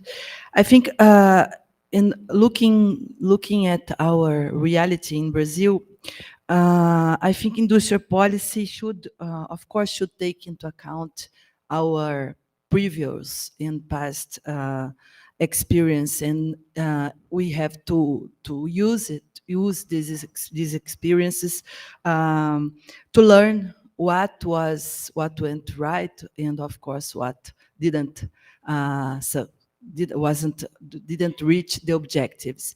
And if we look back to our previous experience in Brazil in terms of industrial policy, from 2004 until 2015, we had 3 industrial policies which put a lot of money, increased significantly the money for innovation and for industrial development. And although the results were not the expected one, there was one of these policies, especially the one directed to the health system, that was more successful. And I think and then I want to address the first question. I think one of the reasons of this relative success comparing to the other areas, to the other sectors, was that it was a policy that combined the different instruments both the instruments directed, the instruments that we call explicit policies, the ones that you mentioned, like tax incentives, R&D funding, and others, they were combined with purchasing power, with regulatory incentives, and the combination of the different instruments, the combination of the different institutions coordinated by the health ministry was the reason that brought that gave more good results in terms of productive and innovative capabilities, building capabilities in this area. And I think I'm sure that one of the 6 missions of the new industrial policies is to develop the health system again. So, and this is now one of probably one of the missions and the only mission that is being already implemented by the health ministry, and it is the new policy, or this new policy, this new health industrial policy, is based on this learning process. I think they used this learning process to implement the new policy. So, of course, we should think about how to use the traditional. I think that the idea is that we have to think about how to use the traditional instruments combined with others, instruments that they are not in principle directed to develop industry and innovation, but they can have a very important impact, like purchasing power, like regulation, for example. And the other point is related to the industrial policy for catch-up or for growth. I think I agree with Carlo that there is no recipe for industrial policy. And so the policy has to combine, has to depart from, of course, as we have been saying, the past experience in terms of industrial policy, the learning process based on the past experience, the productive base, and the development goals of the country. In this sense, it's not, we have a professor here in Brazil called Fábio Herber. He's not here anymore, but he was a very provocative person, and he used it to say that there is no catch-up policy. It's not possible to catch up, because to catch up means to emulate another experience. And in this sense, we can, as a consequence of this idea, every country should think about its own industrial and innovation policy, and considering its own productive base, its own past experience, and institutional framework, and other characteristics that would condition the design and implementation of industrial innovation policy. Thank you. So let me just say a few words about 2 of the questions that you raised. So I think that more than talking about the space for making mistakes, if we think about what I just said about the fiscal space, the lack of fiscal space for making mistakes, we have to keep in mind that here in Brazil, we don't have sanitation. I mean, we don't have sanitation for not even more than 60% of the population. So this is the grand challenge that I was talking about. So of course, we need to review the quality of public spending. We all agree with that. But even if we do, in a perfect sense, it's not enough to deal with our grand social challenges. So it would be like taking an aspirin to heal cancer. It's not going to be enough. So I think that we always depend mainly if the international context is in our favor. We still have this kind of dependence. And I'm not sure if we are living now a favorable international context.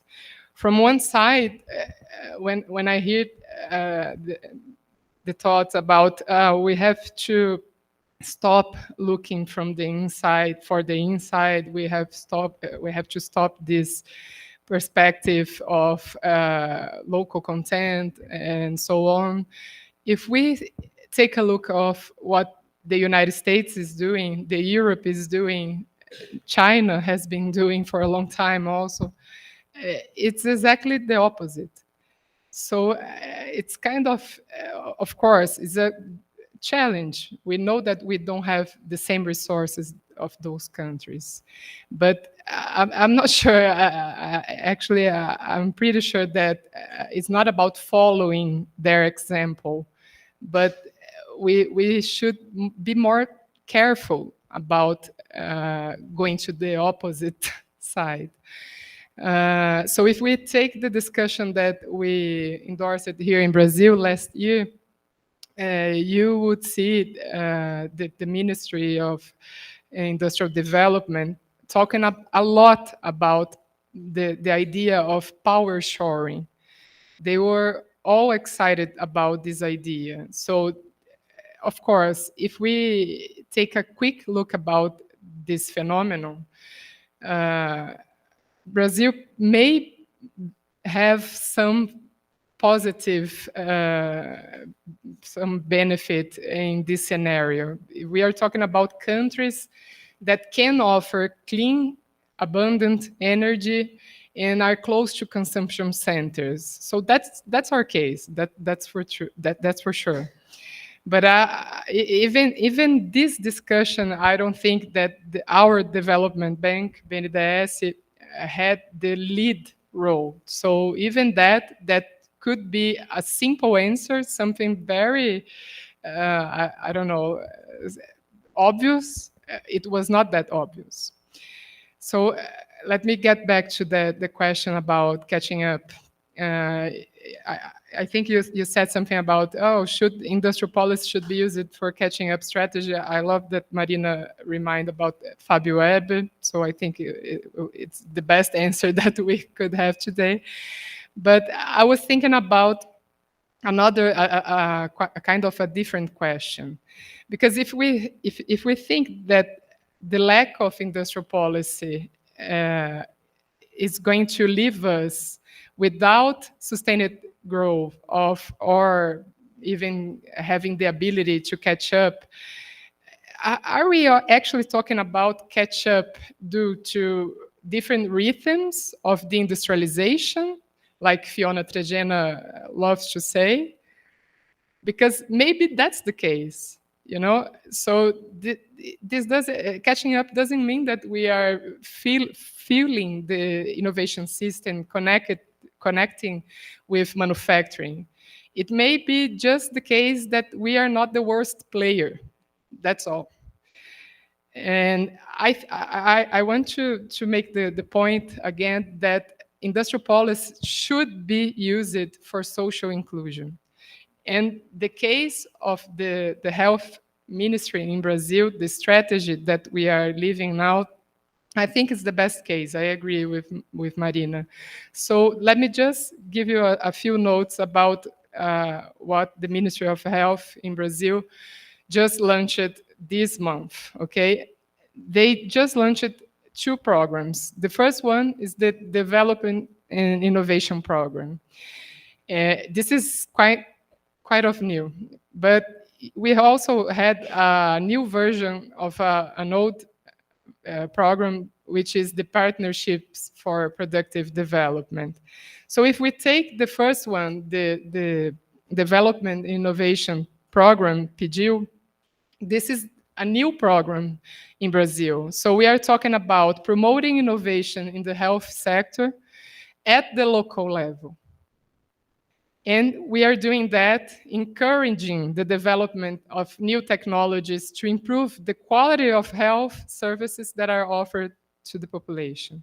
So, of course, if we take my personal experience at Embrapa, which is the Brazilian enterprise for research and industrial innovation. We were talking with close hands with all the staff from the health ministry.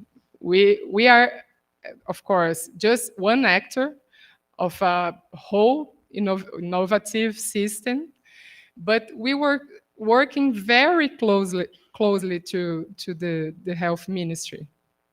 And we expect to launch a new program in about a couple of months. So we hope that we can help to improve the innovative system in Brazil, especially considering the health system. Okay?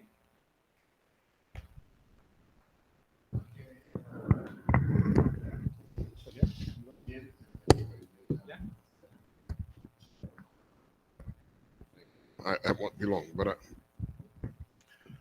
on reference to sanitation, investment in sanitation that you made.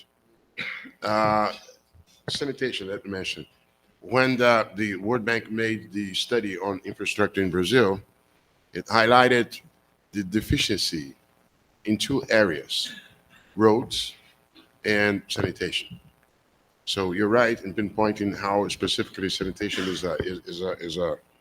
But when I mentioned the need to have public spending review, is as outlined in the public spending review made by the World Bank to the Brazilian government, there are areas where clearly the spending is not justified. For instance, Brazil has an amount over 4.5% of GDP in tax subsidies without commensurate results in terms of by the way, it's one of the current flagships tried by Minister Haddad and so on. So indeed, there are areas where the country can review the spending and frankly cut those, or to the least use the budget space to do something more useful, like investment sanitation. Fabio Herber, very close friend to the House. We were all part, and the context in which he made that reference to we not go catch up to equal to one was basically the idea of the tacit idiosyncratic nature of capabilities. Of course, the developing countries, the idea of catch up refers to levels of per capita income, but the underlying configuration of production is not the same because the trajectories will be different. That's the context in which Fabio Herber so much mentioned. Power sharing, which is an idea developed by my dear friend Jorge from CAF, Jorge Rabat, yes, our ex-colleague at the World Bank. And his instinct is that, look, this enthusiasm by some people about, oh, Brazil could benefit from near-shoring, friend-shoring, and so on. Bullshit. If there is any benefit in terms of near-shoring and friend-shoring, it's going to be Mexico or to the most Colombia, Peru, who have free trade agreements with the West. We don't even have that, nor we are so close, nor do we have the infrastructure that this place have. Nonetheless, Jorge was smart enough to realize that the good label that we have when it comes to clean energy might be extremely useful in that regard. And we do have.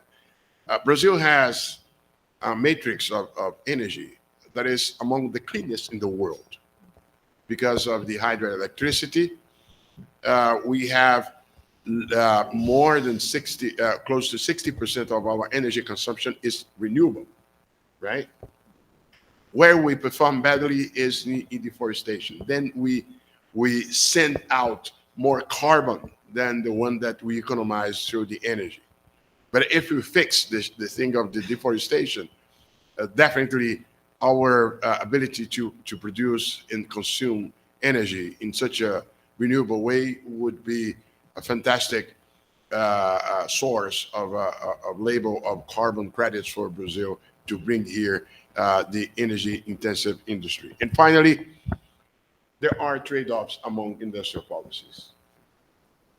What do I have in mind? See, the road to decarbonization will be costly. And among other reasons, because the frontier in terms of efficiency of clean energy is not immediately usable by everyone. So if you want to speed up the transition from fossil fuels to clean energy, we will have to incur in some additional cost margin that comes associated with the current stage of wind and solar energy.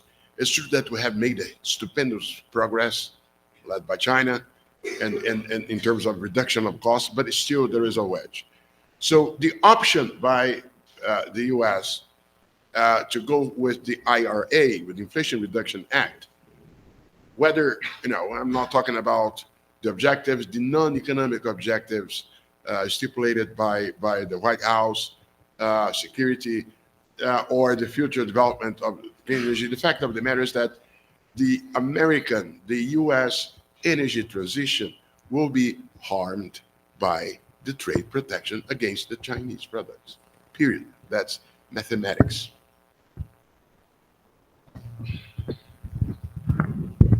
I'd like to start the second round of questions with this question that Otaviano mentioned, and also Roberta already mentioned, that it's the idea that in every industrial policy that we have seen launched by the United States, China, Europe, the green transition, it's one of the key aspects of that policy.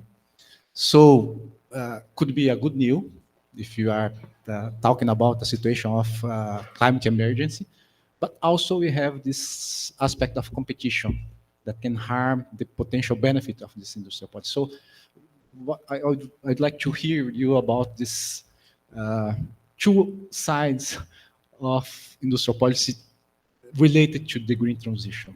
One aspect that could accelerate innovation in that sector, but also the lack of space for cooperation between the leading countries and also the impact on the developing countries. So we can start with the second round. I think that 5 questions, okay? Hello, Manuel Gonzalo from Argentina, Universidad Nacional de Quilmes. I have one question. If the panelists could be a little bit more explicit on the relation between industrial policy and fiscal policies. In the case of Canuto, I can imagine some idea. But for example, do you think that austerity is compatible with succeeded industrial policy? And how is the relation between these two, variables? Because in the case of Mazzucato, is really clear there. You have to put in line the fiscal policy with the industrial policy or the missions, yeah. But I did not see this in the panel, and for example, in the case of Brazil, there were some mentions of the fiscal space, which is the restriction in Brazil, which is the fiscal restriction in Brazil to do industrial policy. I mean, Brazil have $450 billion of reserves. So how are you seeing this? And if you think that doing austerity, we will have a succeed in industrial policy.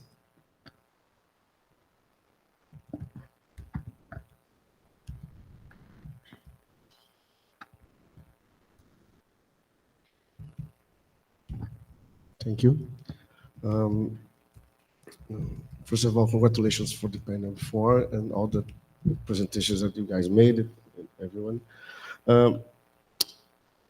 At least in my opinion, any kind of policies, it's a mean for something, right? At least it's not an end by itself.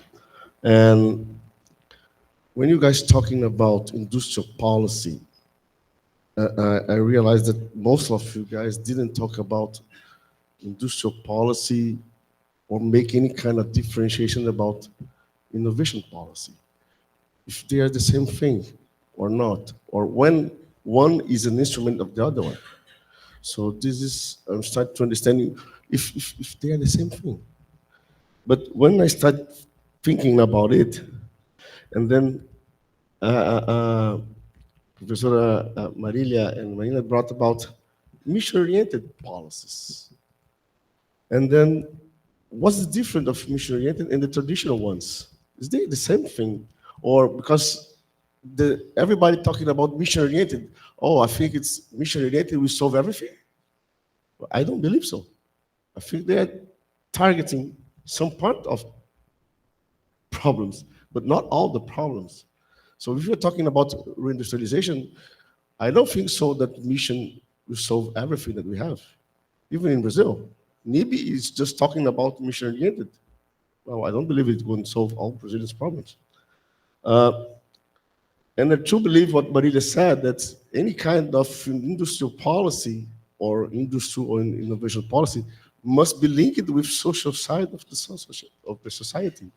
You need to earn money to solve social sides, and I think it's linked. And when I'm targeting about any kind of policies by an end, or but not an end, but a mean of something, we should start discussing when we aim something with industrial policy.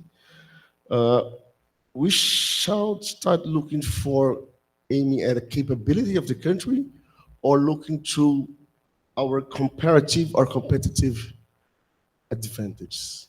Where I should look to when I start looking for any kind of targeting. Because sometimes I don't know where to start because we're talking all the day, all 10 days almost until now about capabilities. But the capabilities, I can understand that our advantage or our comparative advantages are a capability or not. So I'm trying to understand how can we put this together. And what is the whole of industry in all this our debate? Because we never talk about the industry whole here. We're just talking about the whole of policies. And what's the aim of the industry here? And talking about that, I don't agree with one point that you brought, Professor Sergio. And it's about the industry doesn't invest on R&D. Okay, if you just look for the charts, yes, you are right. But I can say that the policy wasn't right. The policy wasn't made to leverage industries' R&D investments. I can show you working at Embrapi that this policy that was done leverage industries investments or the lei de inovação, okay? So please.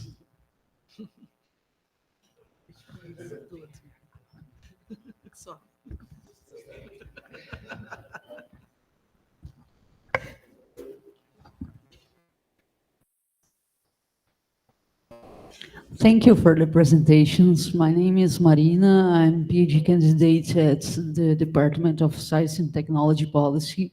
I would like to ask a question about why does not the European Union choosing adopting a more strategic position in relation to China, for example, studying investing in new studies for understanding the Chinese policies, such as industrial policies and innovation policies and science and technology policies, instead of just saying no, we know, we know. Just a question. Another question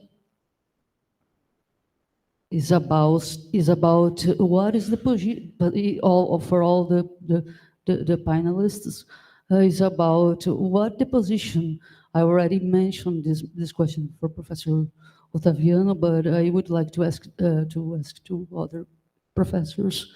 What is the position of Brazil between this innovation technology race in terms of we will continue to be a country with diplomacy, a neutral diplomacy, or are you going to have a position in this technology race?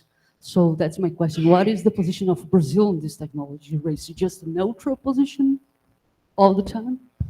Marina, could you repeat the first part of your question about Of course, yes. China and Yes. Why does not the European Union invest in new studies for understanding China's policies, such as industrial policies, innovation policies, and science and technology policies? Because I think there is no reason to be all the time saying no to them, and instead of trying to understand their revolution, you know, in terms of politics. I don't know. I'm thinking. Thank you.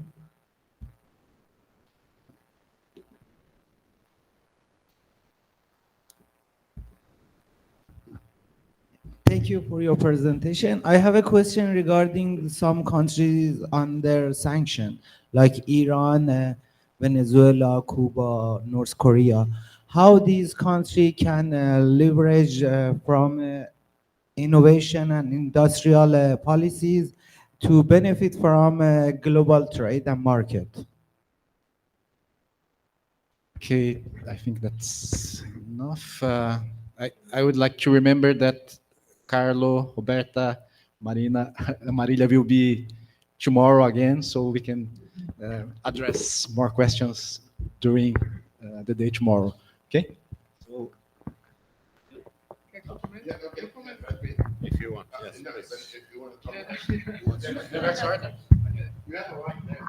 Yes, there is another one.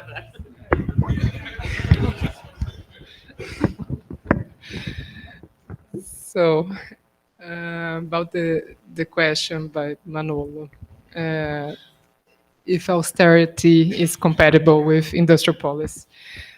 Well, I certainly think that that was one of the cases that I wanted to make here, right? So austerity policies in combination with automation, hyperglobalization, and so on, they produced most of the social challenges that we are facing today.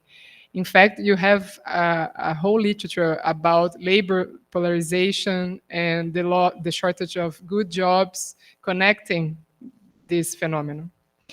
So, but if we take the Brazilian case, we have to stress that the new fiscal framework that was sent by the government to our Congress was totally different from that was approved and now rules every single each decision made by the health ministry, the education ministry, or the racial equality ministry. So we have to keep in mind that we also have to face our Congress. And we know that we are now facing the most conservative Congress ever, with a lot of power. About Google questions, if industrial policy is the same thing as innovation policy, to be honest, I prefer not using these words. You know that the Made in China 2025, from some point, they stopped to use the expression Made in China 2025. This didn't mean, of course, that the plan, the industrial policy was finished. Was actually the opposite. They just wanted to be, let's say, far away from the American raider. So, in my opinion, I shared the same thought as Davi Kupfer, who is also a person that is we miss a lot when we face these discussions. He never talked about industrial policy or innovation policy. He always say development productive policy or production development policy. So I think this is more proper. And if the question about mission-oriented being new, not at all. Let's say that it's a new label, of course, but we know that the whole idea behind mission-oriented policies are pretty old. And of course, I'm not talking about the experience, like the mission-oriented strategy, the Apollo mission is not only that. From a theoretical perspective, we also know that mission-oriented policies, they are kind of pretty old. Okay. Thank you. Thank you for the interesting questions. I try to address some of them following from what Marilia has just said. I think for the question related to differentiation or not between industrial policy and innovation policy, I agree with what Marilia said, remembering our friend from our university, Davi Kupfer. But I would add that from the neo-Schumpeterian perspective, we can define industrial policy as the policy that aims at increasing innovation capabilities of industry with the objective of promoting qualitative transformation in the productive structure. In this sense, we can speak about industrial policy together with innovation policy. Of course, knowing that there are some instruments, some mechanisms that are specific for each objective, but that's why we don't differentiate these things. Then the question related to mission-oriented policies, they are not new, but they are fashion. And everybody's trying to do mission-oriented policies now in the global north, in the global north, and then the global south, everywhere. And but it is interesting because in Latin America, there are some debate related to something that is similar to mission, but I think it's more appropriate to our reality. That is the idea of industrial innovation policy to solve the big challenges. And then the idea of this kind of policy is that is to think about developing innovation and technology not in a neutral way, not to catch up with other countries, but to solve our specific problems.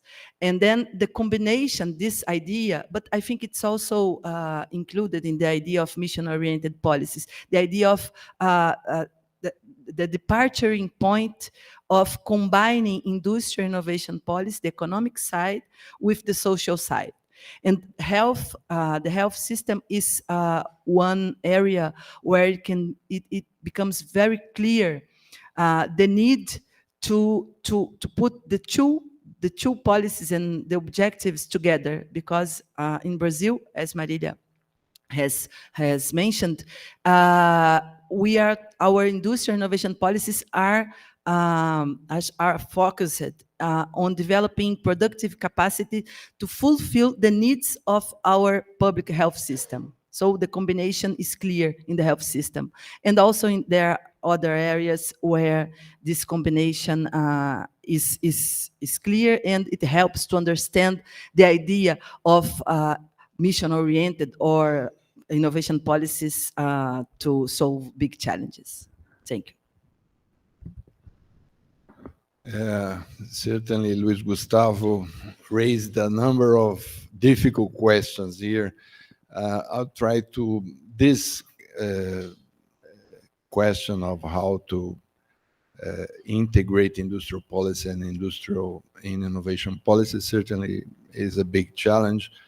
But I think we raised important points in this table here about this. I think, for instance, when Carlo mentioned that the productivity within sectors is a very important issue, not so, and the question may not be in choosing sectors like some designs of industrial policies used to do, but this challenge of increasing intra-sector productivity, also an important point for that is what Otaviano mentioned about the accumulation of capabilities thus related with industrial policy. So it's a challenge, no doubt about that. But of course, this challenge must be addressed. You must have a coherent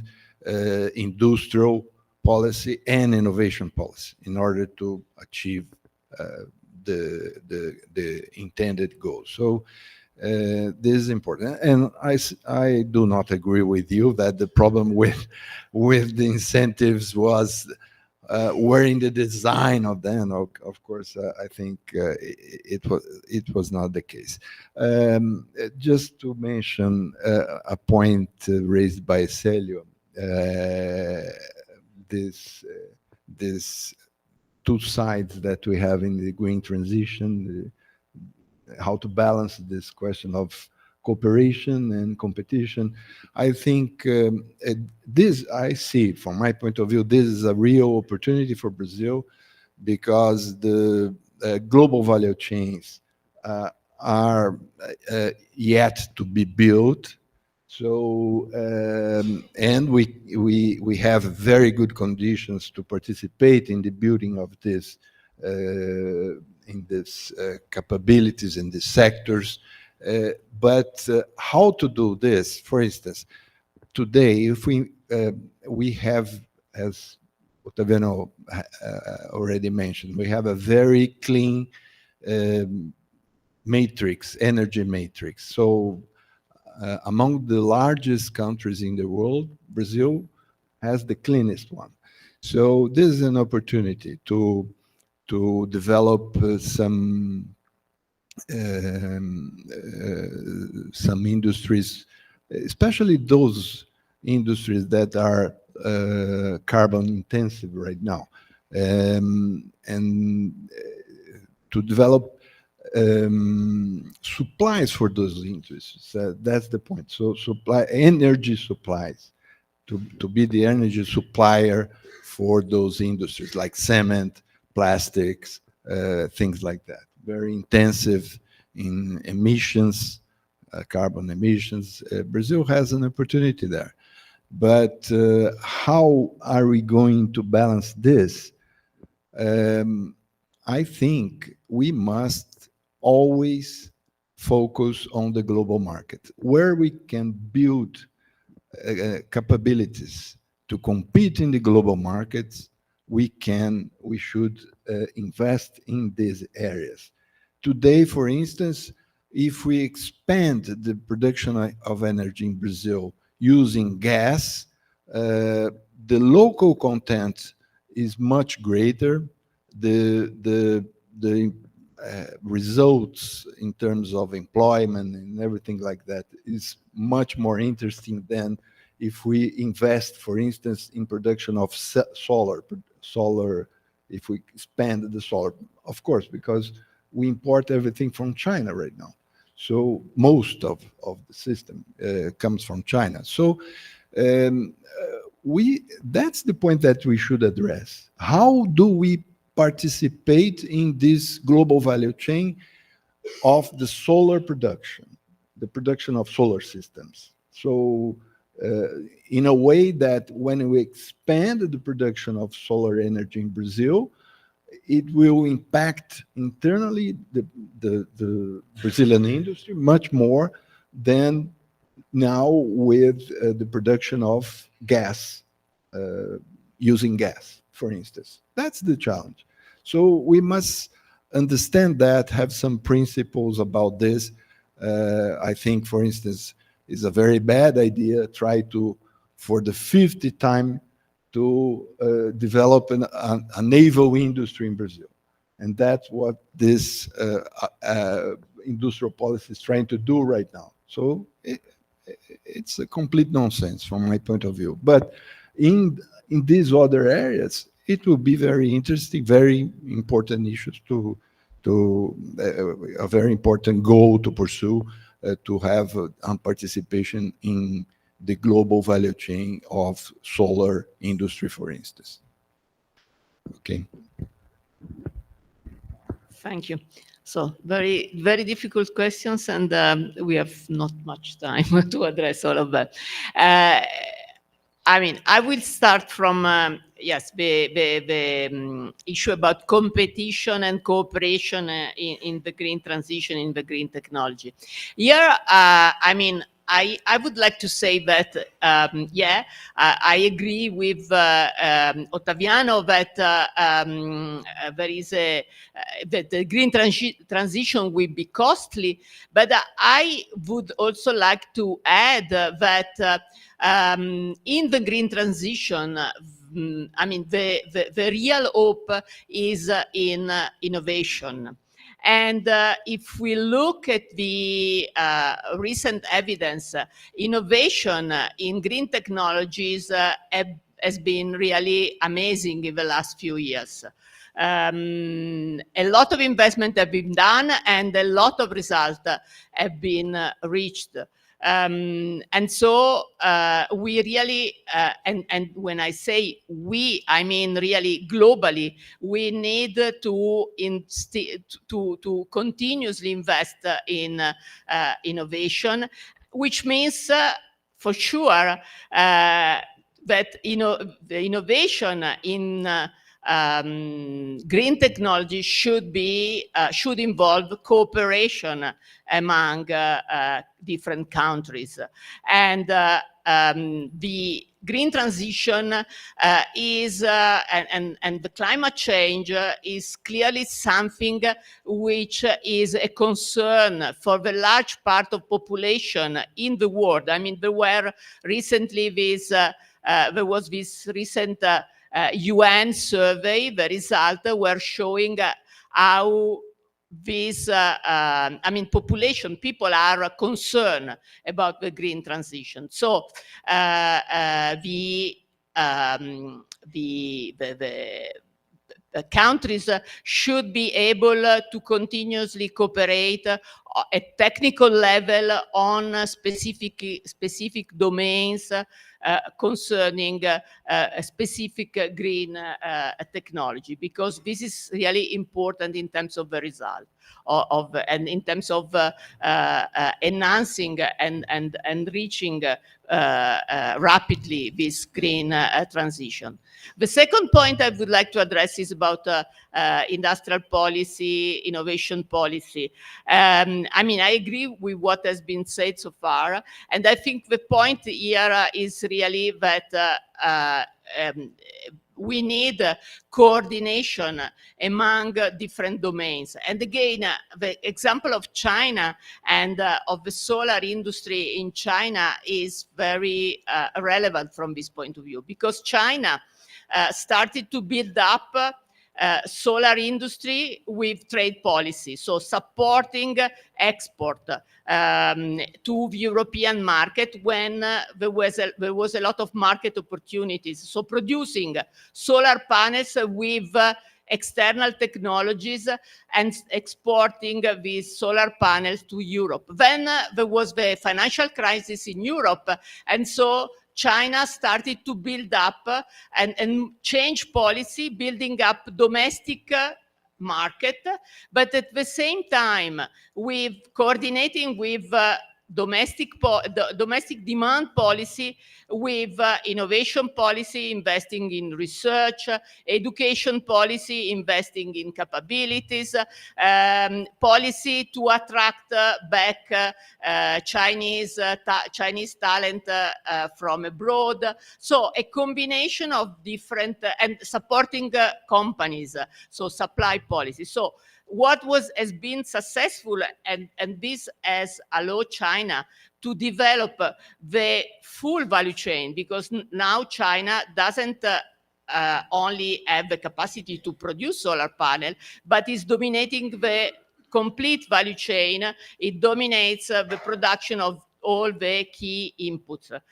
So what has been key has not been the industrial policy, the innovation policy, has been the combination and the coordination of these different policy. So this is very important. And I think the global value chain perspective is very important for other countries to understand where other countries can find niches, stages of this value chain in which there is space to develop local capacity. I was recently in Costa Rica. Costa Rica is a very small country, and there what they've been able to develop is capacity in terms of services, maintenance services, skills, specialized services to identify where and how to put up solar farms and wind farms.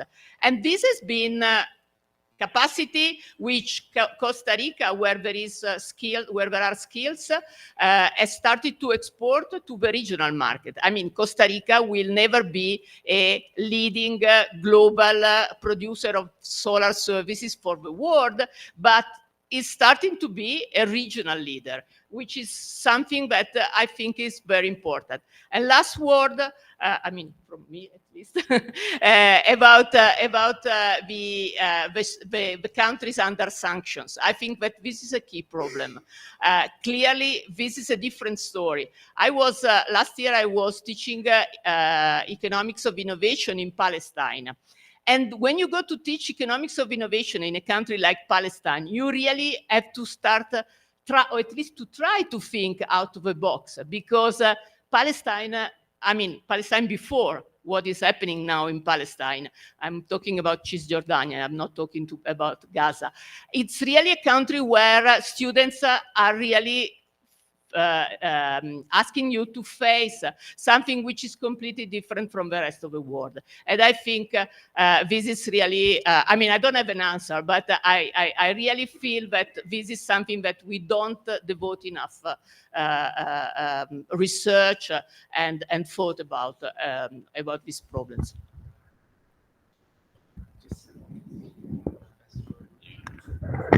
Yeah, thank you. Thank you very much. Just a couple of comments. Yeah. Industrial or innovation policies, are they different and so on? I wonder how useful this discussion is. I think that policies make sense.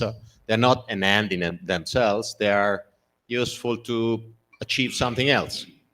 And behind industrial innovation and many other policies, there's always the objective of promoting development and promoting development through different means and through different avenues. So, I don't know, in Europe, we tend to call industrial innovation policy as one word without making distinction, because nowadays industrial development everywhere in the world requires intangible assets. And look at the balance sheets of the largest companies in the world. They're all immaterial and all made of knowledge. And so, I mean, thinking about industrial development without really opening the door to innovation, I mean, it's an old story, but it wouldn't help very much in my mind. Mission-oriented policies, are they new or not? I don't think they're new. I think they've been labeled very, very cleverly. The major advantage is that they signal that policies need to aim at big objectives and that there is a lot of coordination that has to be achieved. This is, in my mind, this is not so different from a systemic perspective, for example. And I would like to see in practice what a mission-oriented policy is. If it is a clever agreement between different ministries and different representatives of the business sector and the civil society, it's the same thing I was talking about, innovation systems we're talking about, and new modern industrial policy talks about. That is coordinating, putting together the efforts and the resources of different entities and doing it in a very organic, systemic, coherent way. So I'd love to see, I mean, we heard that many countries are adopting this vocabulary. I would like to see some evaluation, something in practice. I mean, I'm teaching economics of innovation. I was asking colleagues in government involved in that to come and present cases and examples, and they didn't have many. I mean, we're still talking a lot, but let's see how it works and how to put them in place. Thank you. Thank you. I will try. Okay, let me go to the point. 3 points that I have to make. Countering austerity versus industrial policy is misleading. It doesn't make sense. See, there is not a single case of a country in the world that one can name to me that I heard of where success with industrial policy or whatever of development happened without having the minimum macroeconomic stability that is necessary. There's not a single case. Whereas we are surrounded, and we are many countries that fought against austerity or whatever, ended up dragging down the whole thing down. That applies to your country, applies to mine in many regards. See, fiscal responsibility, macroeconomic responsibility is a precondition for anything, for any possible lifting of investments and growth. So this trade-off is a mistake. You have to do industrial policy with fiscal implications in a way that does not ultimately condemn the macroeconomic stability of a country. Point. Second, comparative advantage. Its evolution is a consequence of successful policies. They're not to be measured. Sanctions. Sanctions are like a boxing match. In the sense that eventually the sanction hurts the puncher. When the US and Europe established these sanctions on Russia, it was also, it raised the likelihood of defaults by Russia, and it was like a punching fight. Donald Trump used this image with respect to US and China. As in any boxing fight, you hit, one side hits, knowing that it will be hit back by the other as well. But the bet is that your hit is strong enough to overwhelm the adversary. That's the presumption of any sanction. And by the way, concretely, the possibility is open for Russia, for instance, to evade the sanctions by US and Europe and Japan, ended up facilitating the survival of the Russian economy. So sanctions are a boxing fight in which presumably the one who makes the sanction believes that it will be strong enough to overwhelm the adversary. And that applies not only with respect to finance, to access to systems of payments, but also to access to source of technology as the US is making with China on the advanced semi-manufacturers.